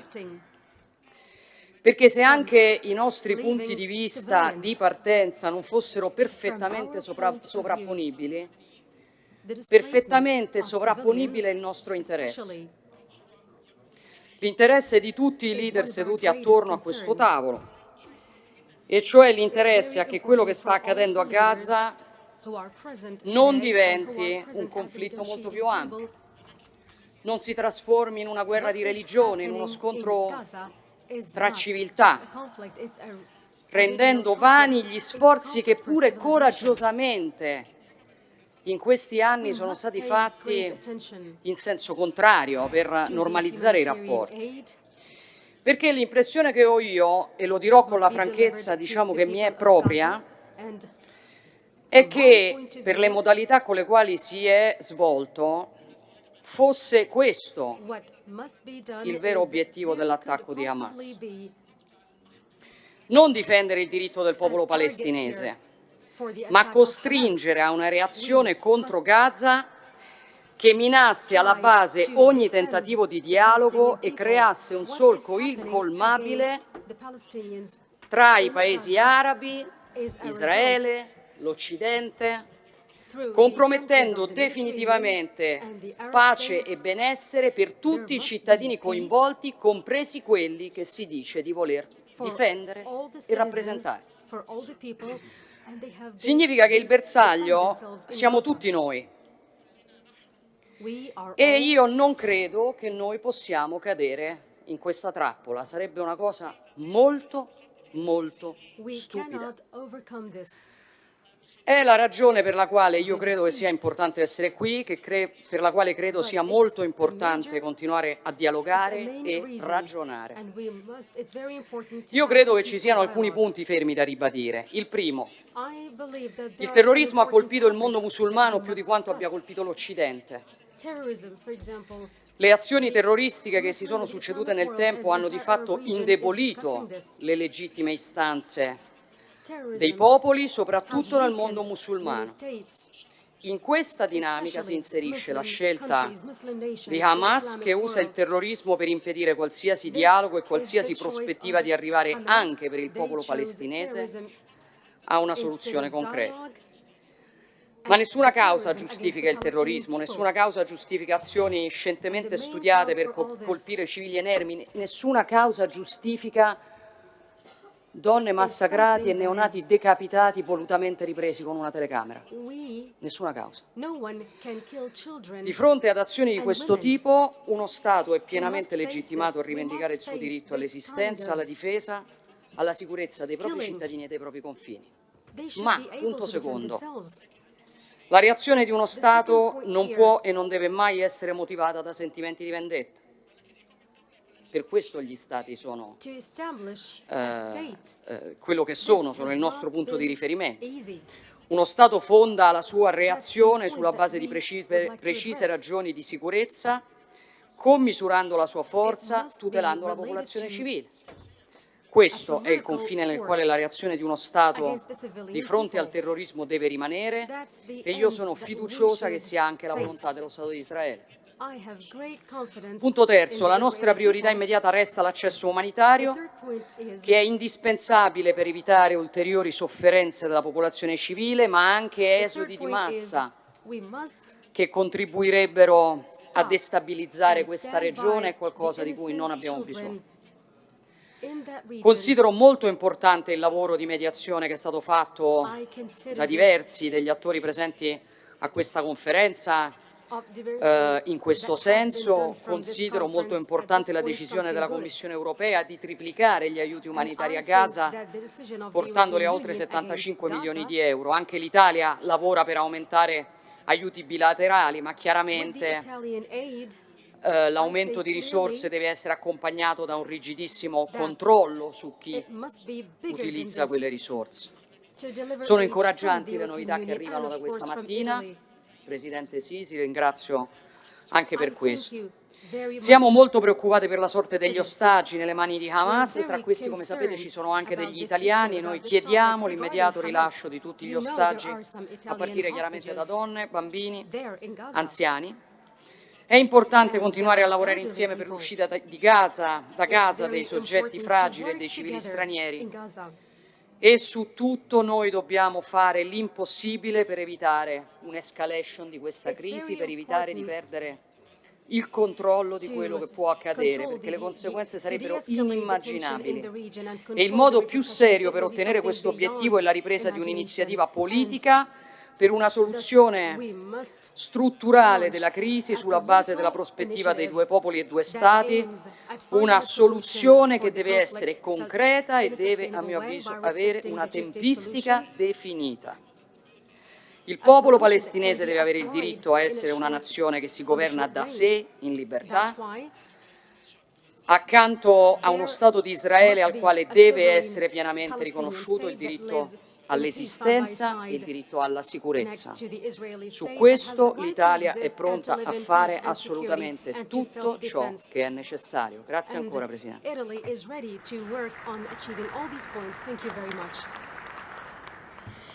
شكرا معالي السيدة جورجينا ميلوني رئيسة حكومة إيطاليا، وأعطي الكلمة لمعالي السيد محمد شياع السوداني رئيس حكومة العراق فليتفضل. بسم الله الرحمن الرحيم. فخامة الأخ الرئيس عبد الفتاح السيسي رئيس جمهورية مصر العربية المحترمة، السادة ملوك ورؤساء وممثلي الدول الشقيقة والصديقة، الحضور الكريم، السلام عليكم ورحمة الله وبركاته. أتقدم إلى الشقيقة مصر بالعرفان والتقدير لدعوتها إلى هذا الاجتماع في ظرف عصيب شديد الوطن. يتعرض فيه الشعب الفلسطيني الصابر المحتسب إلى عملية إبادة جماعية باستهداف المدنيين في المجمعات السكنية والكنائس والمستشفيات، كان أبرزها مجزرة مستشفى المعمدانية التي أظهر فيها الاحتلال الصهيوني وجهه الحقيقي ونواياه التي تجاوزت كل الخطوط الحمراء. إنها جريمة حرب مكتملة الأركان بدأت بقتل العزل وفرض حصار خانق على ما تبقى من الأحياء منهم. إنه لمن الصعب حقا أن نصور بالكلمات ما يحدث يوميا من أعمال فظيعة لا تنقطع ومذابح لا تتوقف، ودفن للأبرياء تحت أنقاض منازلهم على أرض نزوحهم الأول أيام نكبة عام 1948. إن غزة اليوم تشكل امتحانا جديدا للنظام العالمي الذي فشل مرات عدة في تطبيق ما ينادي به من قيم الإنسانية والعدل والحرية. وكانت وما زالت فلسطين شاهدا حيا على هذا الفشل. الحضور الكريم، ألم يحن الوقت لوضع حد لهذا الاحتلال؟ أما آن لنا وقف معاناة هذا الشعب المكافح الصامت الذي يصفه بعض الأصدقاء في كلماتهم بأنه أعمال إرهابية، بينما الجرائم المدمرة الممنهجة للاحتلال الصهيوني إنها أعمال دفاع عن النفس وفق القانون الدولي. متى نقر بأن الظلم لا ينتج سلاما مستداما وأن لا سبيل لتحقيق الأمن والاستقرار وإنهاء العنف إلا بإزالة أسبابه، وفي مقدمتها الاحتلال وسياسات التمييز العنصري. أن الكيان الصهيوني اليوم مستمر في خرق القوانين بما فيها قوانين الحرب، وهو ما سيؤثر في الأمن الدولي واستدامته. وقد يمتد الصراع إقليميا بما يهدد إمدادات الطاقة إلى الأسواق العالمية، ويضيف إلى أعباء الأزمات الاقتصادية العالمية عبئا آخر، ويفتح الباب على صراعات أعمق وأوسع. كما أنه مستمر في خرق اتفاقية جنيف الثالثة الخاصة بأسرى الحروب، والاتفاقية الرابعة التي توفر الحماية للمدنيين في الأراضي المحتلة، إلى جانب خرقه للعهد الدولي الخاص بالحقوق المدنية والإعلان العالمي لحقوق الإنسان، وأكثر من 78 قراراً لمجلس الأمن متعلقاً بالقضية الفلسطينية. نخاطب الضمائر والعقول ونقول أن القضية الفلسطينية ما كانت لتصل إلى هذه الأوضاع المأساوية لو أن القرارات الدولية جرى احترامها، ولو أن الهيئات الدولية تولت مسؤولياتها واستمعت إلى شعب لا يطلب سوى منحه حقوقه المشروعة في تقرير المصير والاستقلال والسيادة. والسيدات والسادة، إن العراق يرفض بشدة محاولات إفراغ قطاع غزة من أهله، ولا مجال أبدا للحديث عن إعادة التوطين أو خلق معسكرات للجوء أو غير ذلك من دعوات عفى عليها الزمن. وليس من مكان للفلسطينيين إلا أرضهم. كما نشدد على ضرورة الوقف الفوري لإطلاق النار وفتح المعابر الحدودية والسماح بدخول المساعدات الإنسانية ومواد الإغاثة، ومن ثم العمل بعد ذلك على ضمان تبادل آمن وشامل للأسرى والمعتقلين. إذا أردنا للمأساة ألا تتكرر يجب أن تبذل الجهود من أجل رفع الحصار بشكل كامل عن قطاع غزة، وإلى جانب ذلك ندعو إلى إنشاء صندوق لدعم وإعمار القطاع ونحن في العراق لن نتأخر عن تقديم أي مساعدة ممكنة. وقبل كل شيء فإننا نشير إلى أهمية وقف تذويب القضية الفلسطينية ومحاولة دفنها، وأنه ليس من حق أحد أن يتصالح وأن يتنازل أو أن يتبرع نيابة عن الشعب الفلسطيني، فالفلسطينيون هم أصحاب الأرض والقضية. إن الشرعية الدولية ومعها كل الشعوب الحرة التي تؤمن بالعدل والإنسانية على امتداد الأرض تنادي ولا زالت بدولة فلسطينية عاصمتها القدس، دولة لا تمزقها المستوطنات أو تذلها المعابر وسياسات التجويع. وعلينا أن ندرك جميعا أن الاستمرار بتجاهل الحقوق المشروعة للشعب الفلسطيني لا ينتج إلا المزيد من العنف والتطرف، وكذلك المزيد من عدم الاستقرار في المنطقة والعالم. الرحمة والرضوان والقبول لشهداء غزة وكل شهداء القضية الفلسطينية على امتداد الزمن، والسلام عليكم ورحمة الله وبركاته. أشكر معالي السيد محمد شيع السوداني رئيس حكومة العراق على كلمته، وأعطي الكلمة لصاحب السمو السيد شهاب بن طارق آل سعيد نائب رئيس الوزراء لسلطنة عمان، فليتفضل.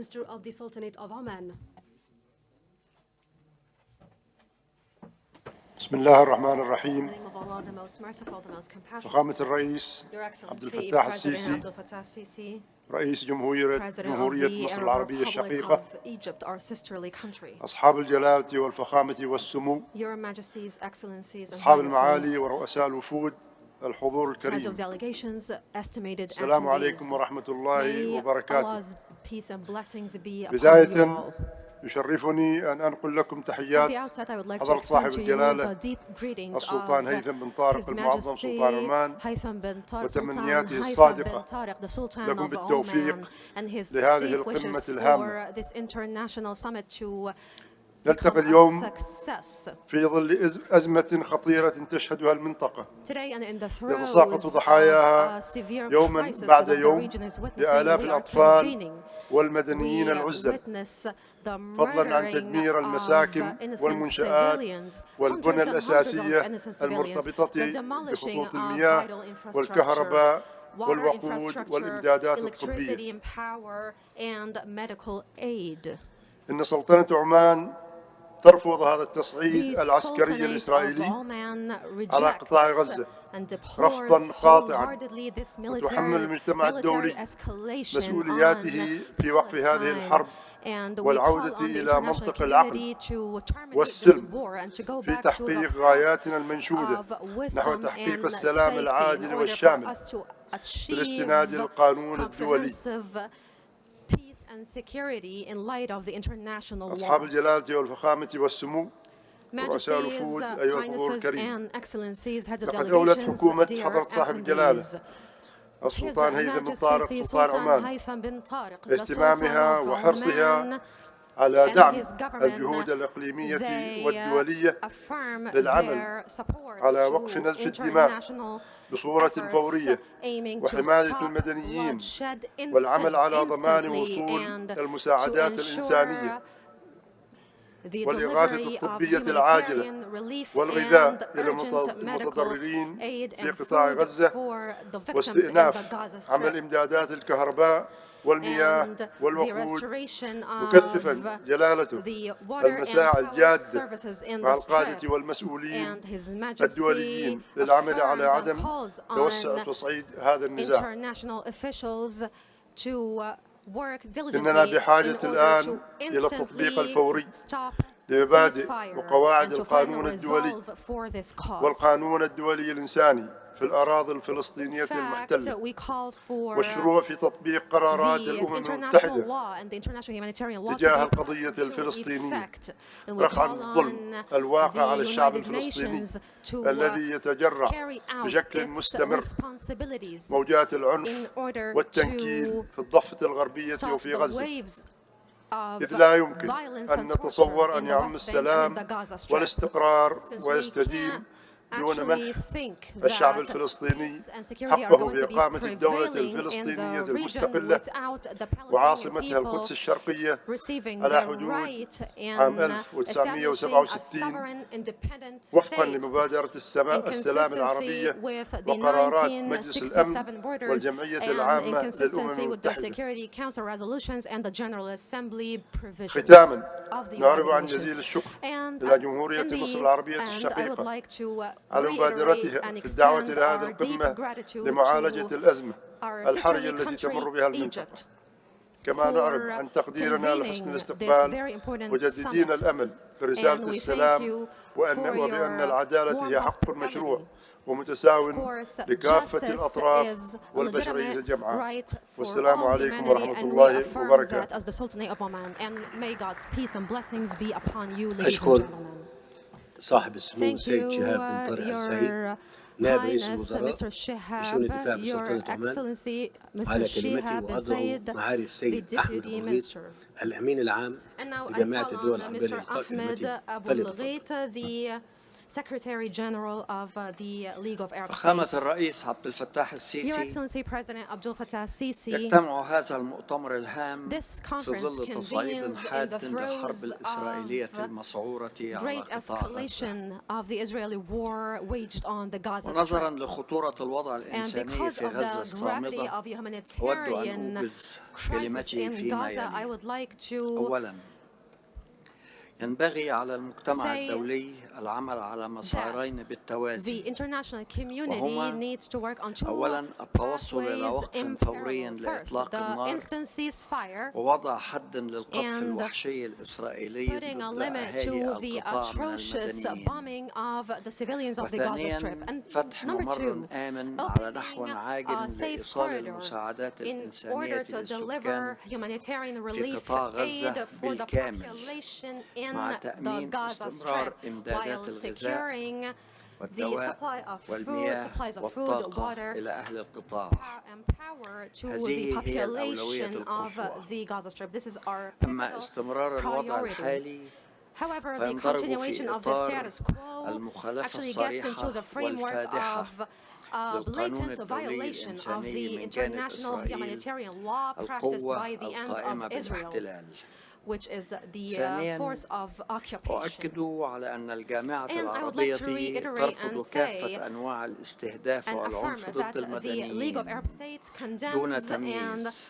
علما denounces بأنه and ليس هناك rejects مدنيين ذوي درجة altogether أعلى the attack on وآخرين innocent بدرجة civilians, الأدنى. and that فكل civilians are المدنيين all متساوون alike والنفس and are all البشرية لها equal, قدسيتها. and all كما human نستنكر souls have وبشدة their التصريحات are التي sacred. تصف البعض And I would بالبربرية like to وشعوبا denounce أخرى بالتحضر. that كما أن there are لدينا certain خشية acts that are كبرى called by من some الانجراف إلى international صراع community ديني forces as يلحق barbaric, and others كارثة are ممتدة actually called بالبشرية. a sophisticated means of self-defense. ثالثاً We توجه condemn لكافة and deplore that الأطراف altogether. وبالذات تلك غير I would المنخرطة في like as النزاع well to call بأن on تتحمل المسؤولية all the parties that are not وتمارس ضبط involved in النفس the conflict وألا directly تفتح to الطريق bear لأي إجراء responsibility يوسع رقعة and المواجهة to practice أو self-control يفضي and to إلى not تمددها. open the door for إن any هذا ما practice that يقتضيه could الحد aggravate من the من معاناة conflict even المدنيين further. وتفادي In احتمالات fact, I حرب call on إقليمية these سوف يدفع parties ثمنها to الجميع. avert رابعاً a وأخيراً regional war وهذا لب that could الموضوع break out in the region by يجب practicing على wisdom القوى الدولية الرئيسية and الاتفاق all العاجل forces على main أفق international واضح forces ومحدد need to لتسوية agree سياسية right away شاملة on a political, تجسد comprehensive للشعب political الفلسطيني resolve دولته that المستقلة ensures that the ليعيش Palestinian في people سلام وأمن are granted اللذين a يستحقهما sovereign مثل independent غيره state من in order الشعوب for تماما the Palestinian people to دون live in افتئات security, على just حقوقه. like all فتلك other التسوية their وحدها counterparts in the هي world. التي سوف This تجنب resolve, الأجيال this القادمة في settlement فلسطين alone وإسرائيل is the دوامات الكراهية is the mechanism والعنف. that is شكرا going لكم سيادة to help الرئيس. the upcoming generations in Palestine أشكر معالي السيد الأمين العام أحمد الغيط على كلمتي، وأدعو معالي السيد موسى فقيه رئيس مفوضية الاتحاد الإفريقي لإلقاء كلمته، فليتفضل. بسم الله الرحمن الرحيم. فخامة السيد عبد الفتاح السيسي رئيس جمهورية مصر العربية، أصحاب الجلالة والسمو والفخامة، رؤساء الدول والحكومات، السادة ممثلو المنظمات الدولية، السادة الوزراء، السادة والسيدات، يطيب لي أن أتقدم بخالص الشكر السيد الرئيس عبد الفتاح السيسي بدعوتي لهذا الاجتماع الطارئ ذي الأهمية القصوى، كما أشكره جزيل الشكر وكذا الحكومة والشعب المصريين على حسن الاستقبال وكرم الضيافة وجودة ظروف انعقاد هذه القمة. أصحاب الجلالة والسمو والفخامة، السيدات والسادة، اسمحوا لي أن أخرج عن بعض قواعد البروتوكول المعهودة لأقول أن الظرف الذي يكتنف الحرب الشعواء على غزة وما ينجر عنها من تدمير غير مسبوق لأي مدينة في التاريخ وقتل المدنيين من أطفال ونساء وعجزة ومرضى هو ظرف يستدعي الإحجام عن الكلام والدخول الفعلي في ترتيب الرد المناسب. ليس هناك مجال لغير ذلك. إننا في الاتحاد الإفريقي ومنذ اللحظة الأولى طالبنا بالوقف الفوري للعنف ولتعبئة الدعم الإنساني من غذاء وماء ودواء، كما دعونا إلى مضاعفة جهود التنسيق بين كل مناصري هذا الموقف من كافة الفاعلين الدوليين. وعلى صعيد أني فإننا ندعو إلى إطلاق سراح الرهائن المدنيين خاصة النساء والأطفال، كما نحيي جهود دولة قطر في هذا الصدد ونتمنى أن توفق في مزيد من التفريج عن الرهائن. أما فيما يتعلق بجذور الصراع فنحن وبصراحة ندعو إلى تشكيل جبهة عالمية مفتوحة لوقف اللجوء إلى كل أشكال العنف خاصة ضد المدنيين، وانطلاقا من المبادئ الثابتة والقرارات الدولية والإفريقية ذات الصلة، فإننا نشدد على أن الحرب الراهنة والأزمة الدولية الخطيرة التي تنزر بها في المنطقة برمتها من الضروري أن نخرج منها عاجلا بقرار فاعل حول إعمال مبدأ الدولتين الإسرائيلية والفلسطينية المستقلتين الآمنتين المتسالمتين المتعايشتين في علاقة حسن جوار ذات منافع مشتركة ومتبادلة لهما ولشعبيهما ولكافة شعوب المنطقة. إننا نرى أن أي اتجاه غير هذا لن يؤسس للسلام والأمن والاستقرار في هذه المنطقة الحساسة من العالم. وفي هذا السياق فإن الاتحاد الإفريقي لمستعد استعدادا تاما لإضافة جهد المتواضع لمجهوداتكم جميعا لإحداث الوثبة الدولية المطلوبة. إن قيم الحرية والعدل والمساواة والسلام وكذا القانون الدولي ومرجعية الأخلاق الإنسانية المستوجات من كل المذاهب والأديان والفلسفات تفرض على الضمير البشري وثبة استدراك من هذا المستوى. وفقكم الله والسلام عليكم ورحمة الله وبركاته. Thank you so much, ladies and أشكر gentlemen. السيد موسى فقيه Thank you, Mr. Musa رئيس Faqih. مفوضية الاتحاد الأفريقي على And thank you كلمته. for the African Union for وأدعو the صاحب address. السمو And I would الأمير like to call فيصل بن فرحان now on وزير خارجية Miss المملكة العربية السعودية His لإلقاء Excellency كلمته فليتفضل. Mr. Faisal bin Farhan, the بسم الله الرحمن الرحيم والصلاة والسلام على أشرف الأنبياء والمرسلين أصحاب الجلالة والفخامة والسمو والحضور الكرام، السلام عليكم ورحمة الله وبركاته. أود في البداية أن أتقدم بالشكر لفخامة الرئيس عبد الفتاح السيسي وحكومة جمهورية مصر العربية على الجهود المبذولة لتعزيز التنسيق والتشاور الإقليمي والدولي تجاه ما نشهده من تطورات خطيرة في قطاع غزة. كما أنقل لكم تحيات سيدي خادم الحرمين الشريفين الملك سلمان بن عبد العزيز آل سعود وصاحب السمو الملكي ولي العهد رئيس مجلس الوزراء الأمير محمد بن سلمان بن عبد العزيز آل سعود حفظهم الله، وتمنياتهما نجاح أعمال هذه القمة. إن الأحداث المأساوية الجارية في فلسطين تحتم علينا التحرك العاجل لوضع حد فوري للعمليات العسكرية وتوفير الحماية للمدنيين وإطلاق سراح الرهائن والأسرى امتثالا للأعراف والقوانين الدولية ومبادئنا الإنسانية المشتركة، وإيجاد حل سلمي لهذه الأزمة يخرج المنطقة من دوامة العنف المتكررة ويحقن الدماء ويؤسس لسلام عادل وشامل واستدامة.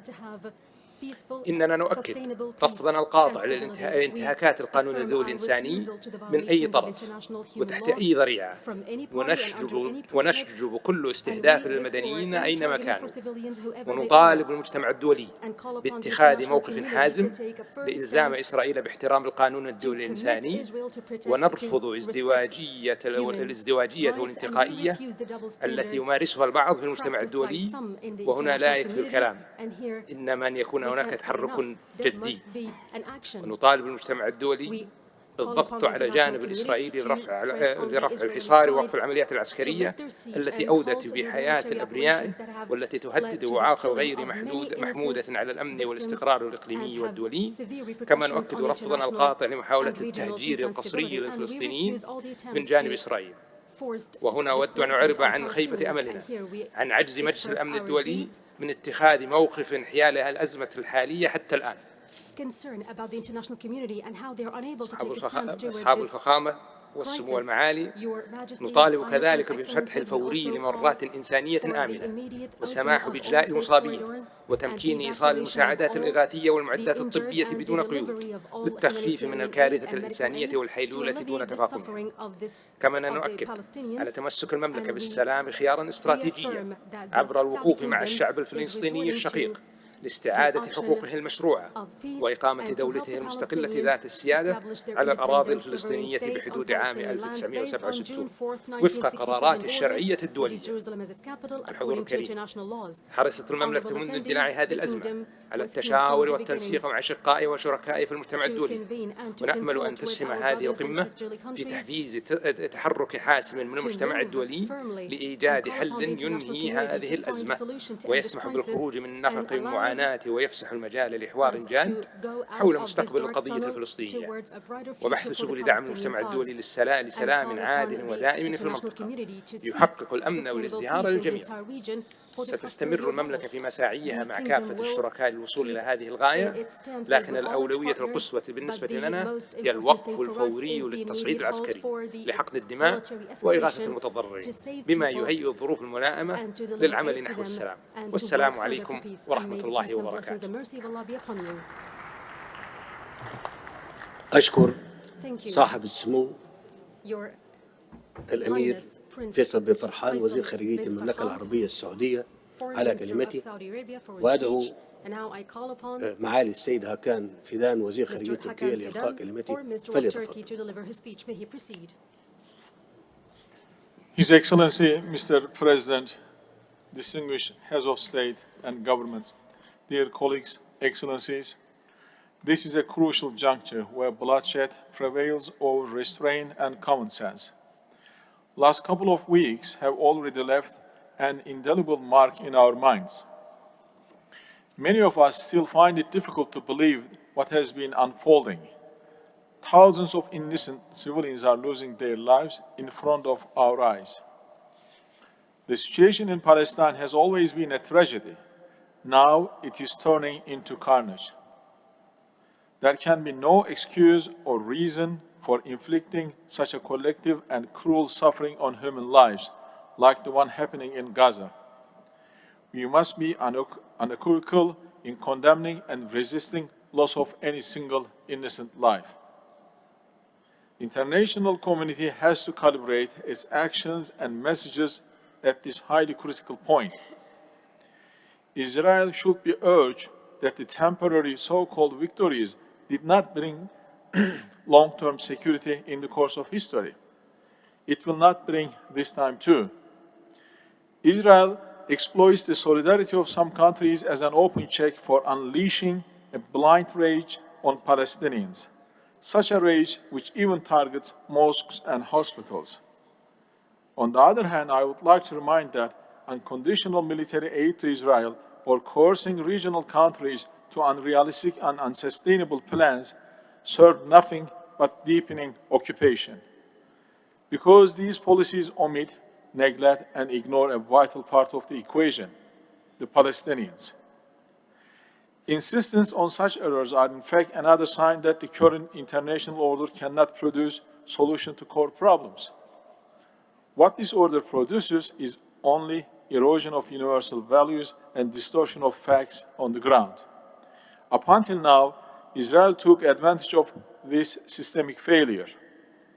Israel distorts the sanctity of Masjid al-Aqsa and the status quo of the Muslim and Christian holy sites in Jerusalem, but brands it as religious tolerance.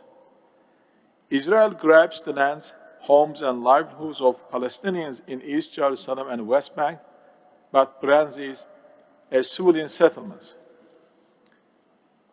Israel imprisons 2 million people in Gaza's narrow strip, unfit for decent human life, but calls it as a protection against terrorism.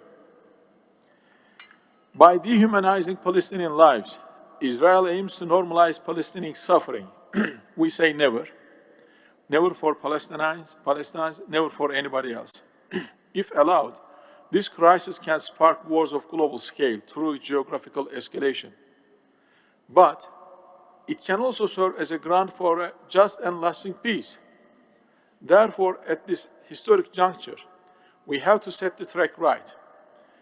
Turkey believes that a right track begins with the cessation of hostilities and unconditional humanitarian aid to Gaza.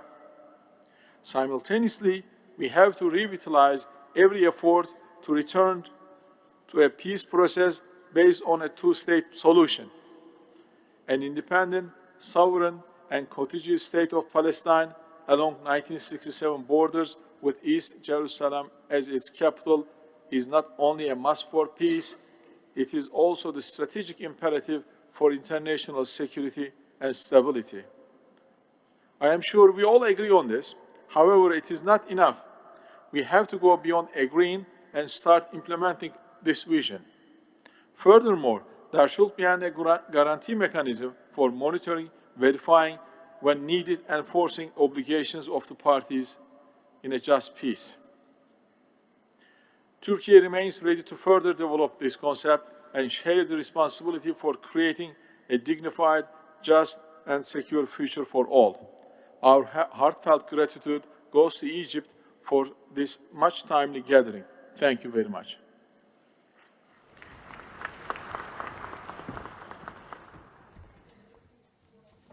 أشكر السيد هاكان وزير خارجية تركيا على كلمته، وأدعو السيد مارو فيريرا وزير خارجية البرازيل لإلقاء كلمته فليتفضل.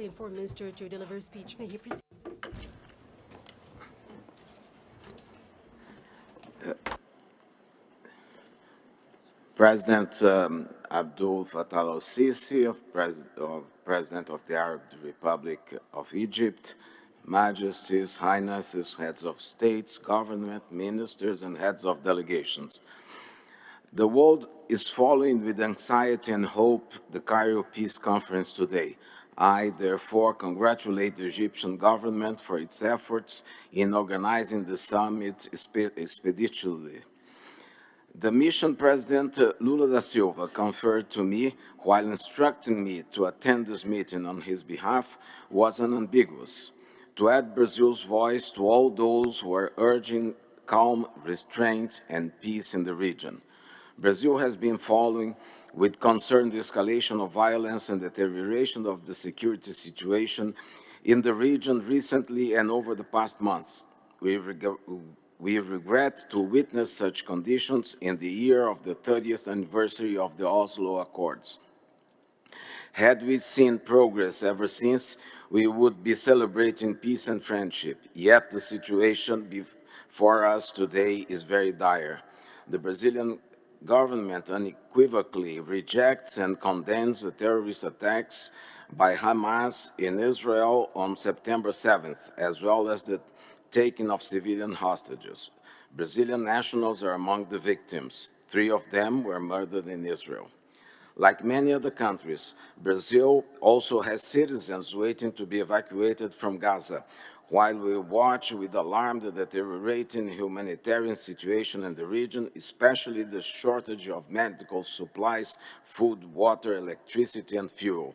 Israel, as the occupying power, has specific responsibilities under international humanitarian rights and humanitarian law.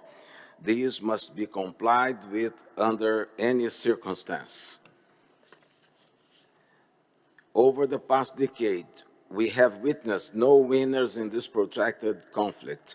The civilian population remains the main victim of the lack of dialogue and ever-growing resentment. The stalemate in the peace process, the social and economic stagnation that has long prevailed in Gaza, the ongoing expansion of Israeli settlements in the occupied territories, the violence against civilians, the destruction of basic infrastructure, violations of the historic status quo of holy sites in Jerusalem. All these factors combine to generate a social and cultural environment that jeopardizes the two-state solution and engenders hatred, violence, and extremism. Excellencies, the ongoing tragic situation in the Gaza Strip is of paramount concern. Whereas there always will be those willing to add fuel to the fire, Brazil will urge for dialogue. The destruction of civilian infrastructure, including healthcare facilities, is unacceptable. We witnessed with dismay the bombing of Al-Ali Arab Hospital, deeply regret and mourn the hundreds of civilian casualties, including patients, doctors, nurses, and other humanitarian workers. All parties must fully protect civilians and respect international law and international humanitarian law.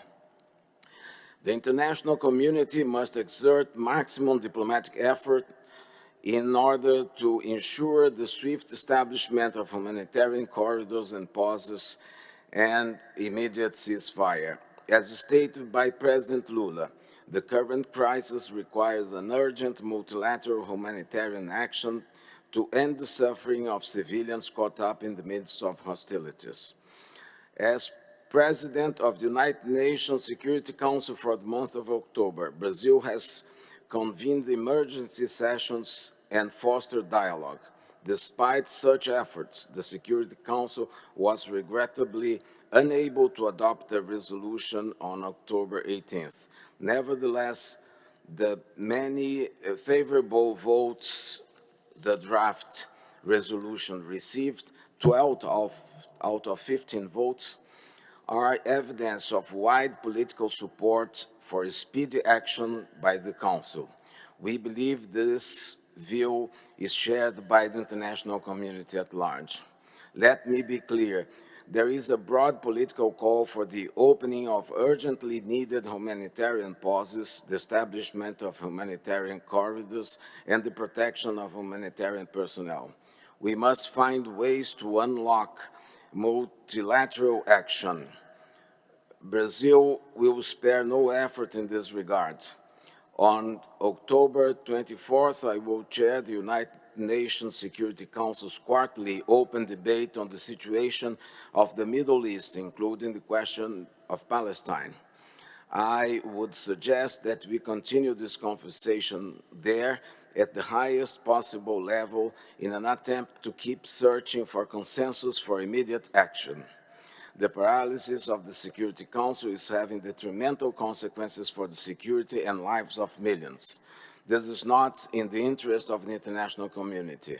We must also strive to avoid any possibility of regional spillover of the conflict.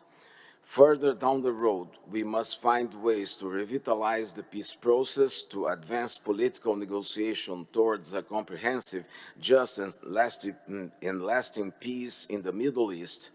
Simply managing the conflict is not an acceptable alternative. Only the resumption of effective negotiations can bring concrete results towards the implementation of the two-state solution in accordance with all relevant General Assembly and Security Council resolutions, with Israel and Palestine living in peace and security within agreed and internationally recognized borders. Brazil is ready and willing to support all efforts to this end. I thank you.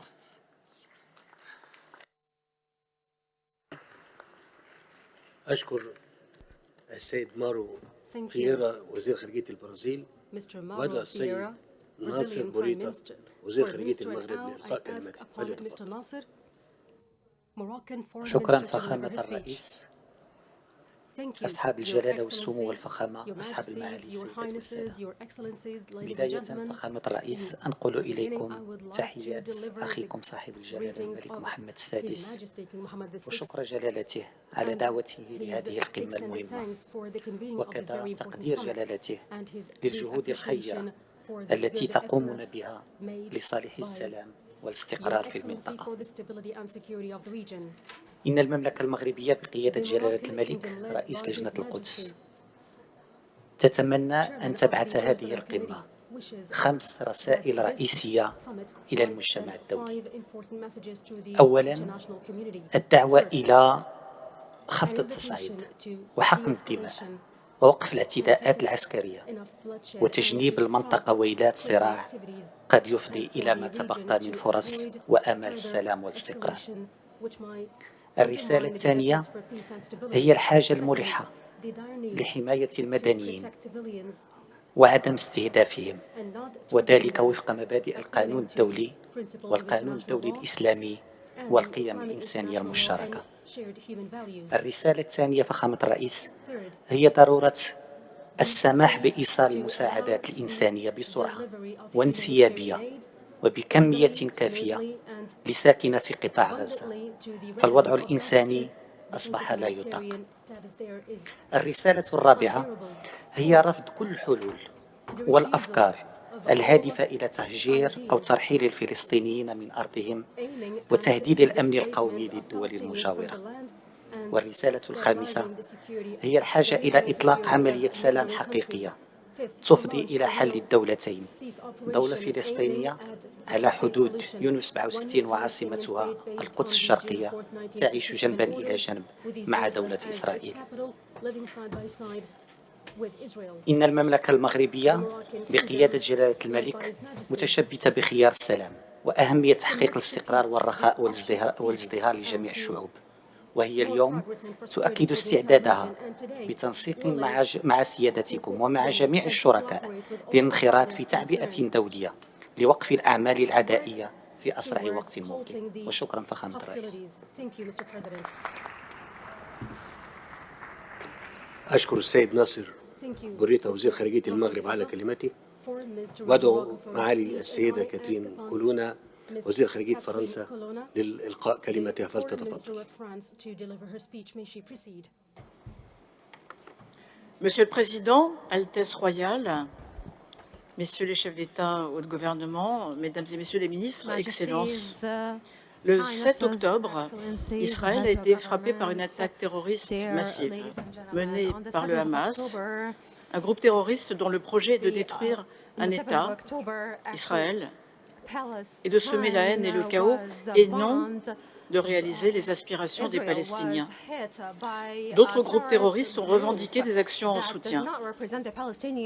L'ampleur des massacres et des atrocités commises ne laisse que peu de doute sur le fait que cette attaque a été préparée, orchestrée, planifiée. Elle marque aussi par sa brutalité, sa sauvagerie, sa barbarie. La France, elle aussi, a été touchée. À ce jour, 30 de mes compatriotes y ont perdu la vie et 7 autres sont portés disparus ou sont retenus en otage. Je réitère instamment ici notre demande de libération de tous les otages, sans délai et sans condition. Rien ne peut jamais justifier le terrorisme, jamais. Face au terrorisme, Israël a le droit de se défendre pour que jamais ceci ne se reproduise. Pour être forte, sa réponse doit être juste. Et pour être juste, elle doit être conforme au droit international. Nous le rappelons tous, car le droit s'applique à tous. En toutes circonstances, les principes politiques, moraux et éthiques qui nous animent doivent être respectés. C'est un impératif qui s'impose à tous. Le président de la République française l'a rappelé au Premier ministre israélien et il continuera de le faire. Je le fais également. Israël, dans sa réponse légitime à l'attaque terroriste dont elle a été victime, doit donc protéger les populations civiles en application du droit humanitaire, car ces populations civiles n'ont pas à payer le prix de crimes commis par des groupes terroristes qui ne les représentent pas. Et sur ce point, il faut être très clair. Les terroristes du Hamas ne représentent pas le peuple palestinien, ni la cause palestinienne.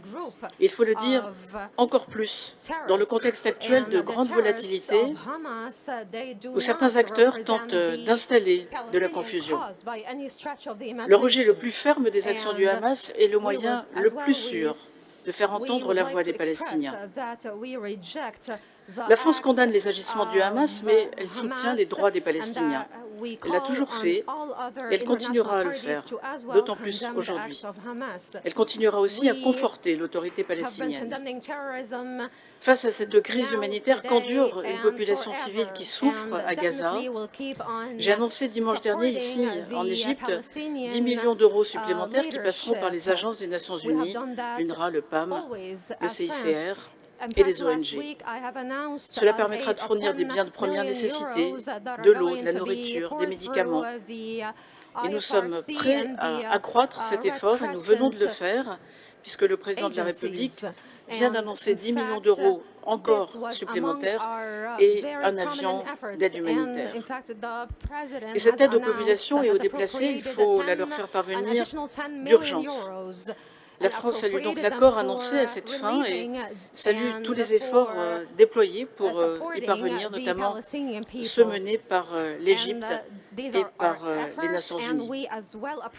La mise en œuvre de cet accord est urgente et l'aide doit pouvoir apporter durablement.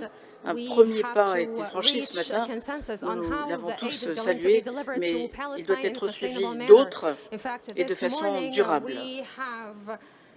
La distribution de l'aide aux populations civiles, à commencer par les plus vulnérables, suppose une trêve humanitaire qui pourra mener un cessez-le-feu. Et enfin, les personnes qui souhaitent pouvoir sortir de Gaza doivent pouvoir le faire sans en être empêchées. Je l'ai demandé pour nos agents, nos ressortissants, leurs familles. Il y a l'urgence humanitaire, mais si nous sommes tous ici aujourd'hui, c'est que nous savons qu'il faut mieux répondre aux aspirations légitimes des Palestiniens. Les Palestiniens veulent vivre dans la dignité, loin des atrocités des terroristes du Hamas. Ils veulent pouvoir vivre en paix avec les Israéliens, non pas face à face, mais côte à côte. Il est donc de notre responsabilité collective de redessiner un horizon politique à même de répondre à cette aspiration. La position de la France est constante et nous la réaffirmons aujourd'hui avec force. Il faut de la sécurité pour Israël et un État pour les Palestiniens. Ces deux éléments forment un tout indissociable. La seule solution viable est une solution à deux États, vivant en paix et en sécurité côte à côte. Notre responsabilité est de forger un consensus sur ces lignes afin de refermer enfin cette plaie au Proche-Orient. Mais avant tout, dans les tout prochains jours, il sera primordial d'éviter l'escalade qui peut mener à l'embrasement de la région. Des puissances que nous connaissons tous ici ont décidé de souffler sur les braises pour faire oublier leurs crimes, leurs guerres, leur agenda hégémonique et pour fragiliser les pays de la région, répandre le chaos.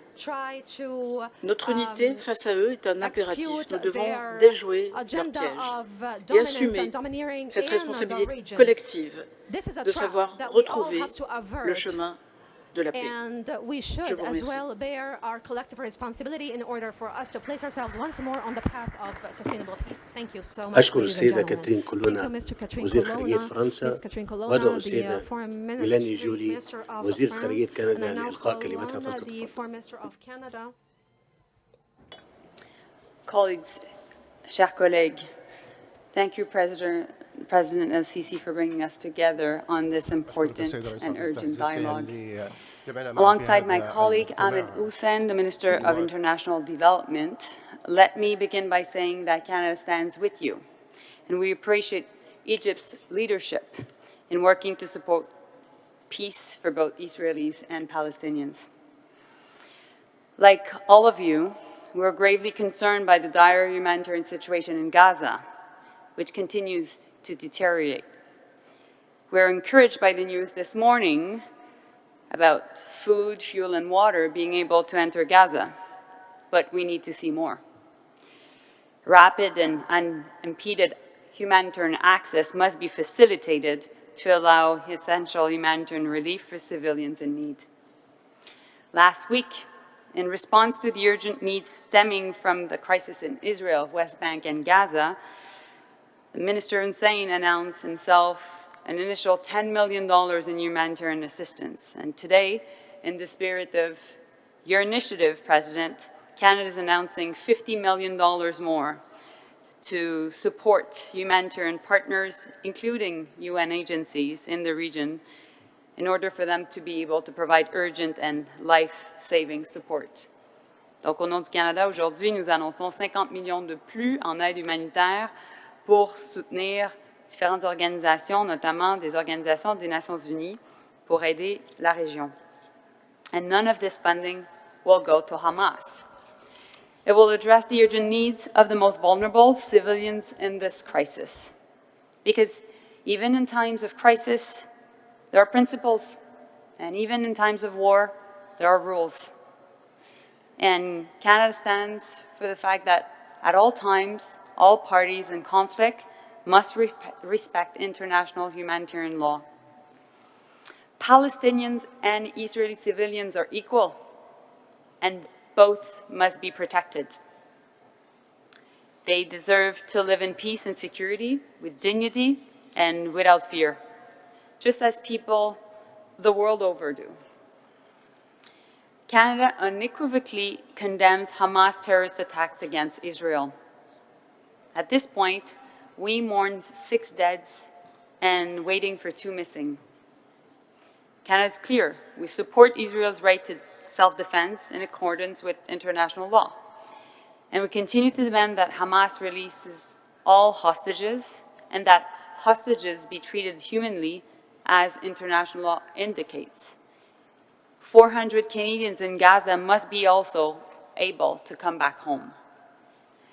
Just as it is critical that we stand united in support of peace for both Israeli and Palestinians, it is also essential that this conflict does not escalate or spread to the region. And I know many of us have said this today. And in this respect, Iran's rhetoric in support of Hamas is deeply troubling. And we're gravely concerned by Iran's continued actions and the actions of its proxies to destabilize peace and security across the Middle East.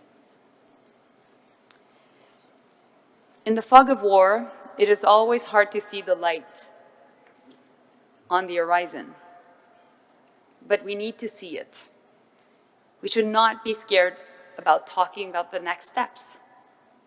Canada will always stand up for human rights. We'll always stand up for rights of civilians to be protected.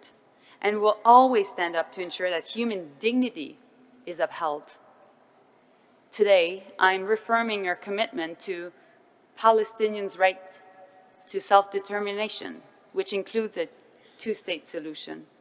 where Israelis and Palestinians can live together in dignity, peace, security, side by side. More than ever, I'm committed to working with all of you to create the political horizon that is vital in achieving this vision. Nous ne devons jamais oublier la solution à deux États. Il est nécessaire qu'Israéliens et Palestiniens vivent ensemble dans la dignité, la paix et la sécurité. Thank you.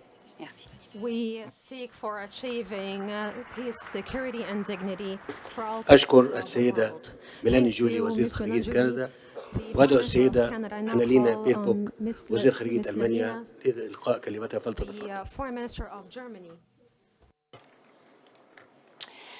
Thank you, Mr. President, for gathering us here in Egypt. An Israeli father whose eyes are sore of crying, whose wife and 2 little daughters have been brutally abducted by Hamas terrorists. A mother in Gaza who is desperate with sorrow because she can't find drinking water for her little baby, fearing that the violence will cost more victims for other family members. A family in Lebanon who is worried about the violence escalating to her country. Across the region, we see terrible human grief and fear. And let me be very clear, there is no doubt. All civilian lives matter just the same. And let me be also clear, the cause of all the suffering of these past weeks, the suffering that brings us here today, the suffering of the little girls, the mother, the families, have a name. It was Hamas that brought horrendous terror over Israel on October 7th, committing atrocious crimes. Like any other country in the world, Israel has the right to defend itself and to protect its people against this terror within the framework of international law. That's why the German government firmly stands in solidarity with Israel. For Germany, the security of the State of Israel is non-negotiable. What is also clear is that the perpetrators of this terror do not speak for the Palestinian people. They speak only for themselves. They speak the language of terror. The Palestinian mothers and fathers in Gaza, struggling to find drinking water for their children, do not speak the language of terror. Their brothers and sisters in the West Bank, in Jordan or in Lebanon, who are afraid of regional escalation, do not speak that language of terror. We, here in this room, do not speak that language. We speak the language of international law, of humanity, of peaceful coexistence. That's what unites us. In this sense, I appeal to everyone to stand up against terrorism. I appeal to everyone to distinguish between terrorists and the civilian population at all times. And I appeal to everyone to not fan the flames of hatred, because that is exactly what Hamas and their sponsors want: to risk further regional escalation, to divide us. This terrorist plan must not play out. That is why the fight against Hamas must be carried out with the greatest possible consideration for the humanitarian situation, for the innocent men, women, and children in Gaza. That is also why we must not now jointly step up our efforts to help those most in need. Germany has increased its humanitarian aid to Gaza by 50 million euros. We encourage all others, including from the region, to join this cause, as some have already announced to do so. It is crucial stepping up our humanitarian goods. It is crucial that humanitarian goods can now go into Gaza via Rafah. And I would like to thank you, the Egyptian government and US partners, as well as the United Nations, for your efforts in this. But we know that more help will be needed to alleviate the suffering. And I'm glad that here in this room, we agree that ultimately this region needs a new peace process that will allow both Israelis and Palestinians to live peacefully and securely, side by side, in a two independent states. This may sound far away today, but only a just and lasting solution would also mean the ultimate defeat of Hamas and its playbook, which is based on a complete rejection of humanity, of diplomacy. The abducted Israeli girls, the mothers in Gaza, the families in Lebanon, they need us now. They need us, the international community, to speak the language of humanity. Shukran.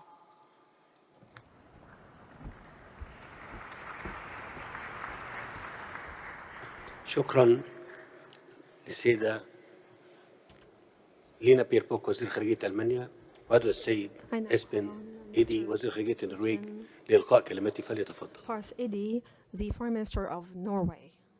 Sorry, you have the floor. Thank you, Mr. President, heads of state, heads of government, excellencies. Thank you so much to Egypt and President El-Sisi for convening us here and this crucially important moment. I think we're all here recognizing that we're in the midst of a very deep crisis. It's a crisis in Gaza, it's a crisis for Israel and Palestine, it's a crisis for the entire region, and it threatens to become a crisis for the entire world. That's why we are all here, that's why we care, that's why we need to be very clear. We have condemned the heinous attacks by Hamas on Israeli civilians. We condemned the announcement of a full blockade, a full siege of Gaza. We deplore the loss of life, innocent life, wherever it happens, and we're deeply worried by all the news we're receiving about the terrible humanitarian conditions inside Gaza right now.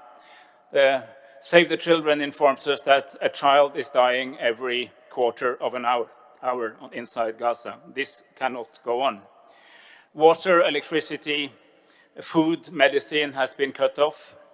I'm glad to see that 20 trucks came into Gaza this morning, and I would like to commend everybody who contributed to that, but it's a very, very, very small start. It's a very small start. We need much, much more. Humanitarian access has to be rapid, it has to be safe, it has to be unhindered, and it has to be regular in order to be helpful. We join the call, Norway joins the call for a humanitarian pause to facilitate that. And we remind everyone that pause or not, there is a constant obligation by warring parties to make sure that civilian populations are able to uphold bare necessities of life, even in the midst of war. Right now, the immediate need is to restore the access of water and electricity to Gaza.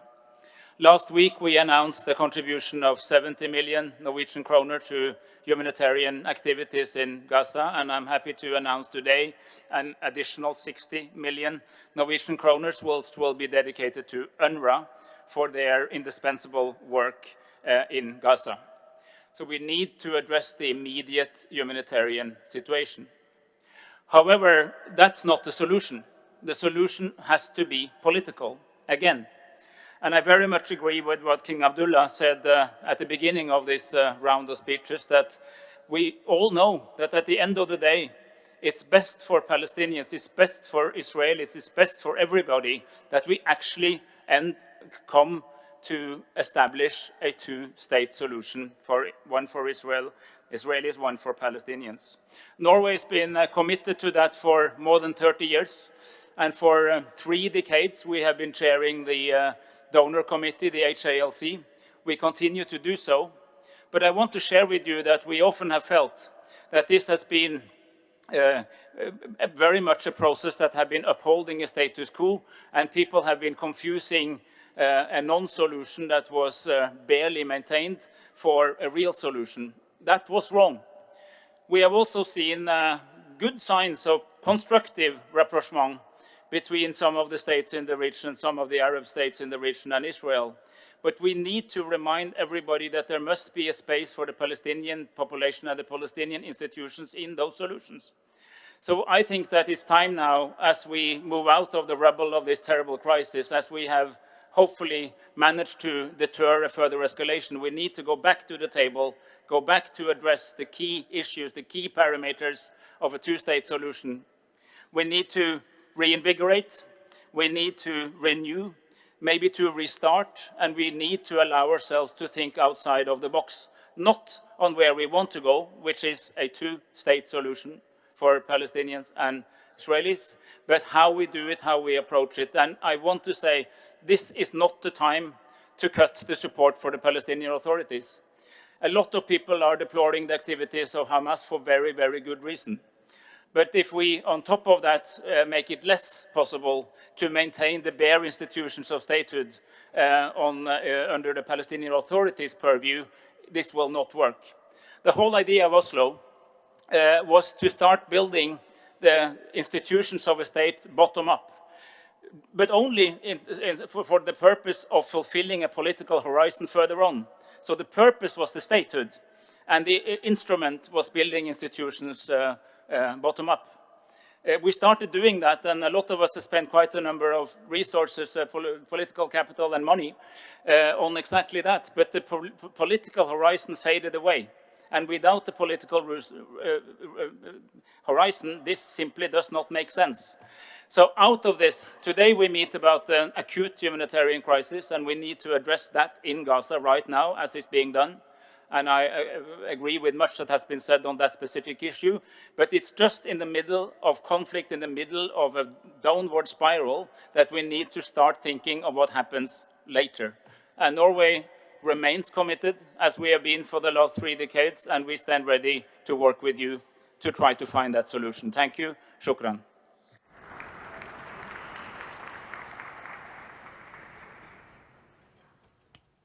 أشكر السيد Thank you, أسبن Mr. وزير خارجية Espen, النرويج Foreign على Minister of كلمته وأدعو Norway, for your address. السيدة And I now يوكو call on كاميكاوا Ms. وزير Oko خارجية اليابان Kamikawa, لإلقاء كلمتها the Foreign Minister of Japan. Assalamu alaikum jami'an. As the situation surrounding Israel and Palestine is growing tense, it is indeed opportune to hold this conference. I'd like to pay our greatest tribute to President al-Sisi for his strong leadership. Japan once again unequivocally condemns the terror attacks committed by Hamas and others on October 7th. The international community should never tolerate such a heinous act. Japan's position on this issue is consistent. We put great importance to the following 3 points. Firstly, immediate release of hostages and securing safety of civilians.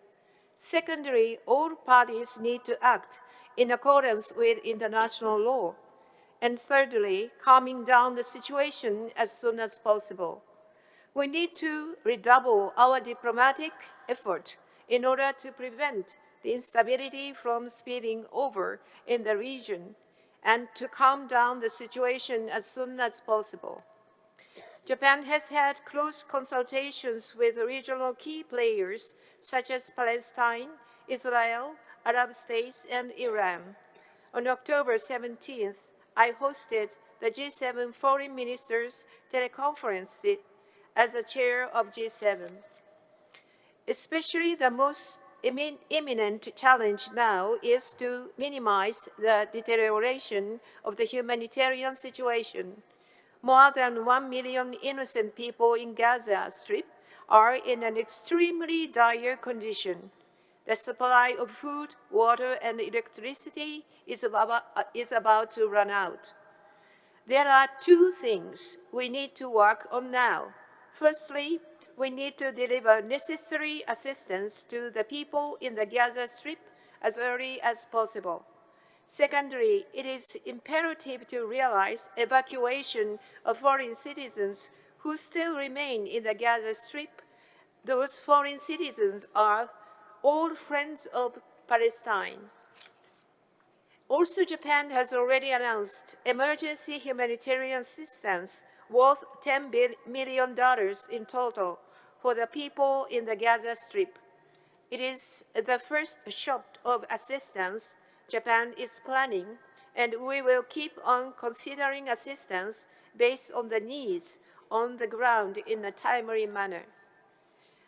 In this context, I would like to stress the importance of actual delivery of humanitarian goods to each person. To this end, Egypt plays a key role.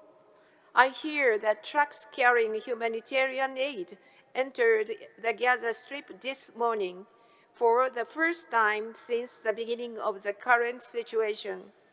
Japan welcomed this as a positive development towards improving the humanitarian situation on the ground and pay deep respect to those who have worked hard to make it happen. In close cooperation with Egypt, other countries and international organizations, we will make our utmost effort so that the humanitarian goods will be delivered as soon as possible. Now, I would like to touch upon the mid to long-term vision. As I mentioned earlier, the terror attacks by Hamas and others should be categorically denied. At the same time, it is also a sad reality that we hear voices of people in part of the world that praise such an act. It is a reminder of people's exasperation at the still bleak prospect of the Middle East peace process that has worked for the past 30 years. We must not let the tragedy we are witnessing now shut the windows of peace opportunity for Middle East peace. Only through dialogue can we solve this issue. Japan's position to support a two-state solution is unwavering. For decades, Japan has been supporting confidence building and economic self-reliance of Palestine, which serve as a foundation of the peace process. Japan's firm commitment for Palestine will never change, as you can see in our assistance for UNRWA that has surpassed $1 billion in total, as well as a Jericho Agro-Industrial Park project under the Corridor of Peace and Prosperity initiatives. This is a critical moment. Let us share our grand vision to pursue the world in harmony, not division or confrontation. Let us put together our capacity and wisdom to ensure safety for civilians, to calm down the situation and make sure that people in the region can enjoy sustainable peace and security. Shukran jazilan wassalam alaikum. Thank you very much. أشكر السيدة يوكو كاميكاوا وزير خارجية اليابان وأدعو السيد جيمس كليرلي وزير خارجية المملكة المتحدة فليتفضل. Thank you, Mr. President, for convening this incredibly important meeting at this difficult time. I am sure we all share the revulsion at Hamas's murderous acts of terrorism, the targeting of the civilians, the murdering of children, the desecration of dead bodies. And I'm sure we're all distressed by the plight of Palestinian civilians in Gaza, whose lives have been made harder, more painful, and more dangerous because of the brutal attacks by Hamas on the 7th of October. And we all mourn the dead, both Israeli and Palestinian. This has been an issue which has long stimulated passions, and we are now all seeing on social media and in our communities how divisive and polarizing the current situation has become. So we have a duty to work together to prevent instability from engulfing the region and claiming yet more lives. We must work together to prevent the tragic situation in Gaza becoming a regional conflict, because that is exactly what Hamas wants.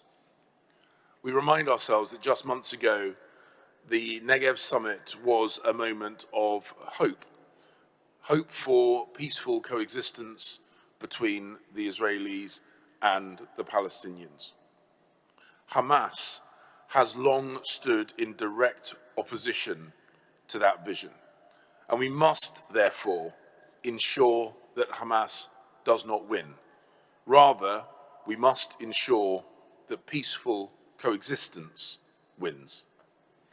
The UK notes the thoughtful and calm words of President Abbas on behalf of the Palestinian people, and we are grateful to the governments who are seeking to intercede on behalf of those held hostage and those foreign nationals who are trapped in Gaza. And we are grateful for the work to ensure that the humanitarian aid, which many of us have partially funded, reaches those Gazans who are deeply in need. The UK is clear and has been consistently clear that Israel has the right to self-defense and the right to secure the release of those who were kidnapped on the 7th of October. And we are also clear that we must work, and they must work, to alleviate the suffering of the Palestinian people in Gaza, and that their actions are in accordance with international law. I have spoken directly to the Israeli government about their duty to respect international law and the importance of preserving civilian lives in Gaza. Despite the incredibly difficult circumstances, I have called for discipline and professionalism and restraint from the Israeli military. The situation currently unfolding is probably the most challenging situation that I have had to deal with in my professional, personal, or political life. And I suspect that I am not alone. But I still believe in the power of diplomacy, and I still believe that we can work together to secure a future where Israelis and Palestinians live in peace. We can and should work together to achieve that peaceful, sustainable, two-state solution with Israelis and Palestinians not just living beside each other, but working with each other and securing peace for the future. Shukran.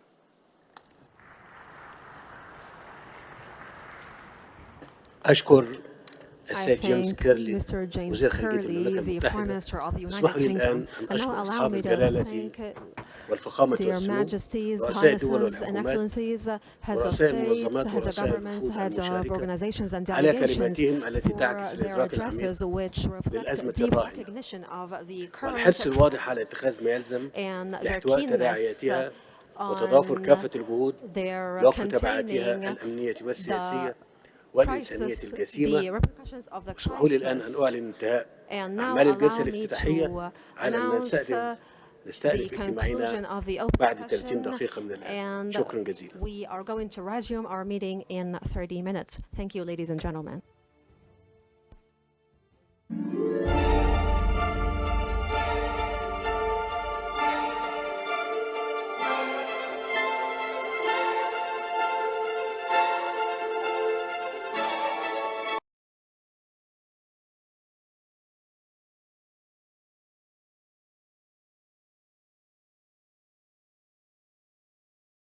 for the Reuters live service.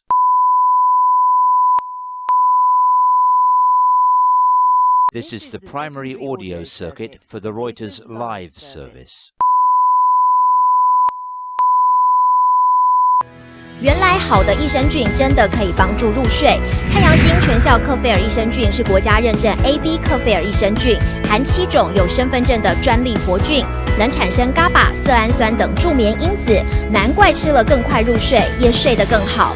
太阳星全效克菲尔益生菌也是台湾市场上唯一添加克菲尔乳杆菌 M1 的产品。这是由台湾知名的大学季转，对季节敏感、调整体质的朋友，真的是一大福音。还有这支还添加被称为超级食物的羽衣甘蓝萃取物，不少研究都指出，十字花科蔬菜有助抗炎及防癌。像是羽衣甘蓝含有高量的叶黄素、贝塔胡萝卜素、维生素 K、维生素 C、叶酸等丰富营养素。太阳星全效克菲尔益生菌专利制成，无塑化剂、无重金属、无人工添加物、无410项农药、无香料调味剂、无防腐剂、无色素，7大保证、7大认证，觉得好安心。每日克菲尔时刻美好 ，Good Feel Feel Good， 快点购下单！太阳星全效克菲尔益生菌。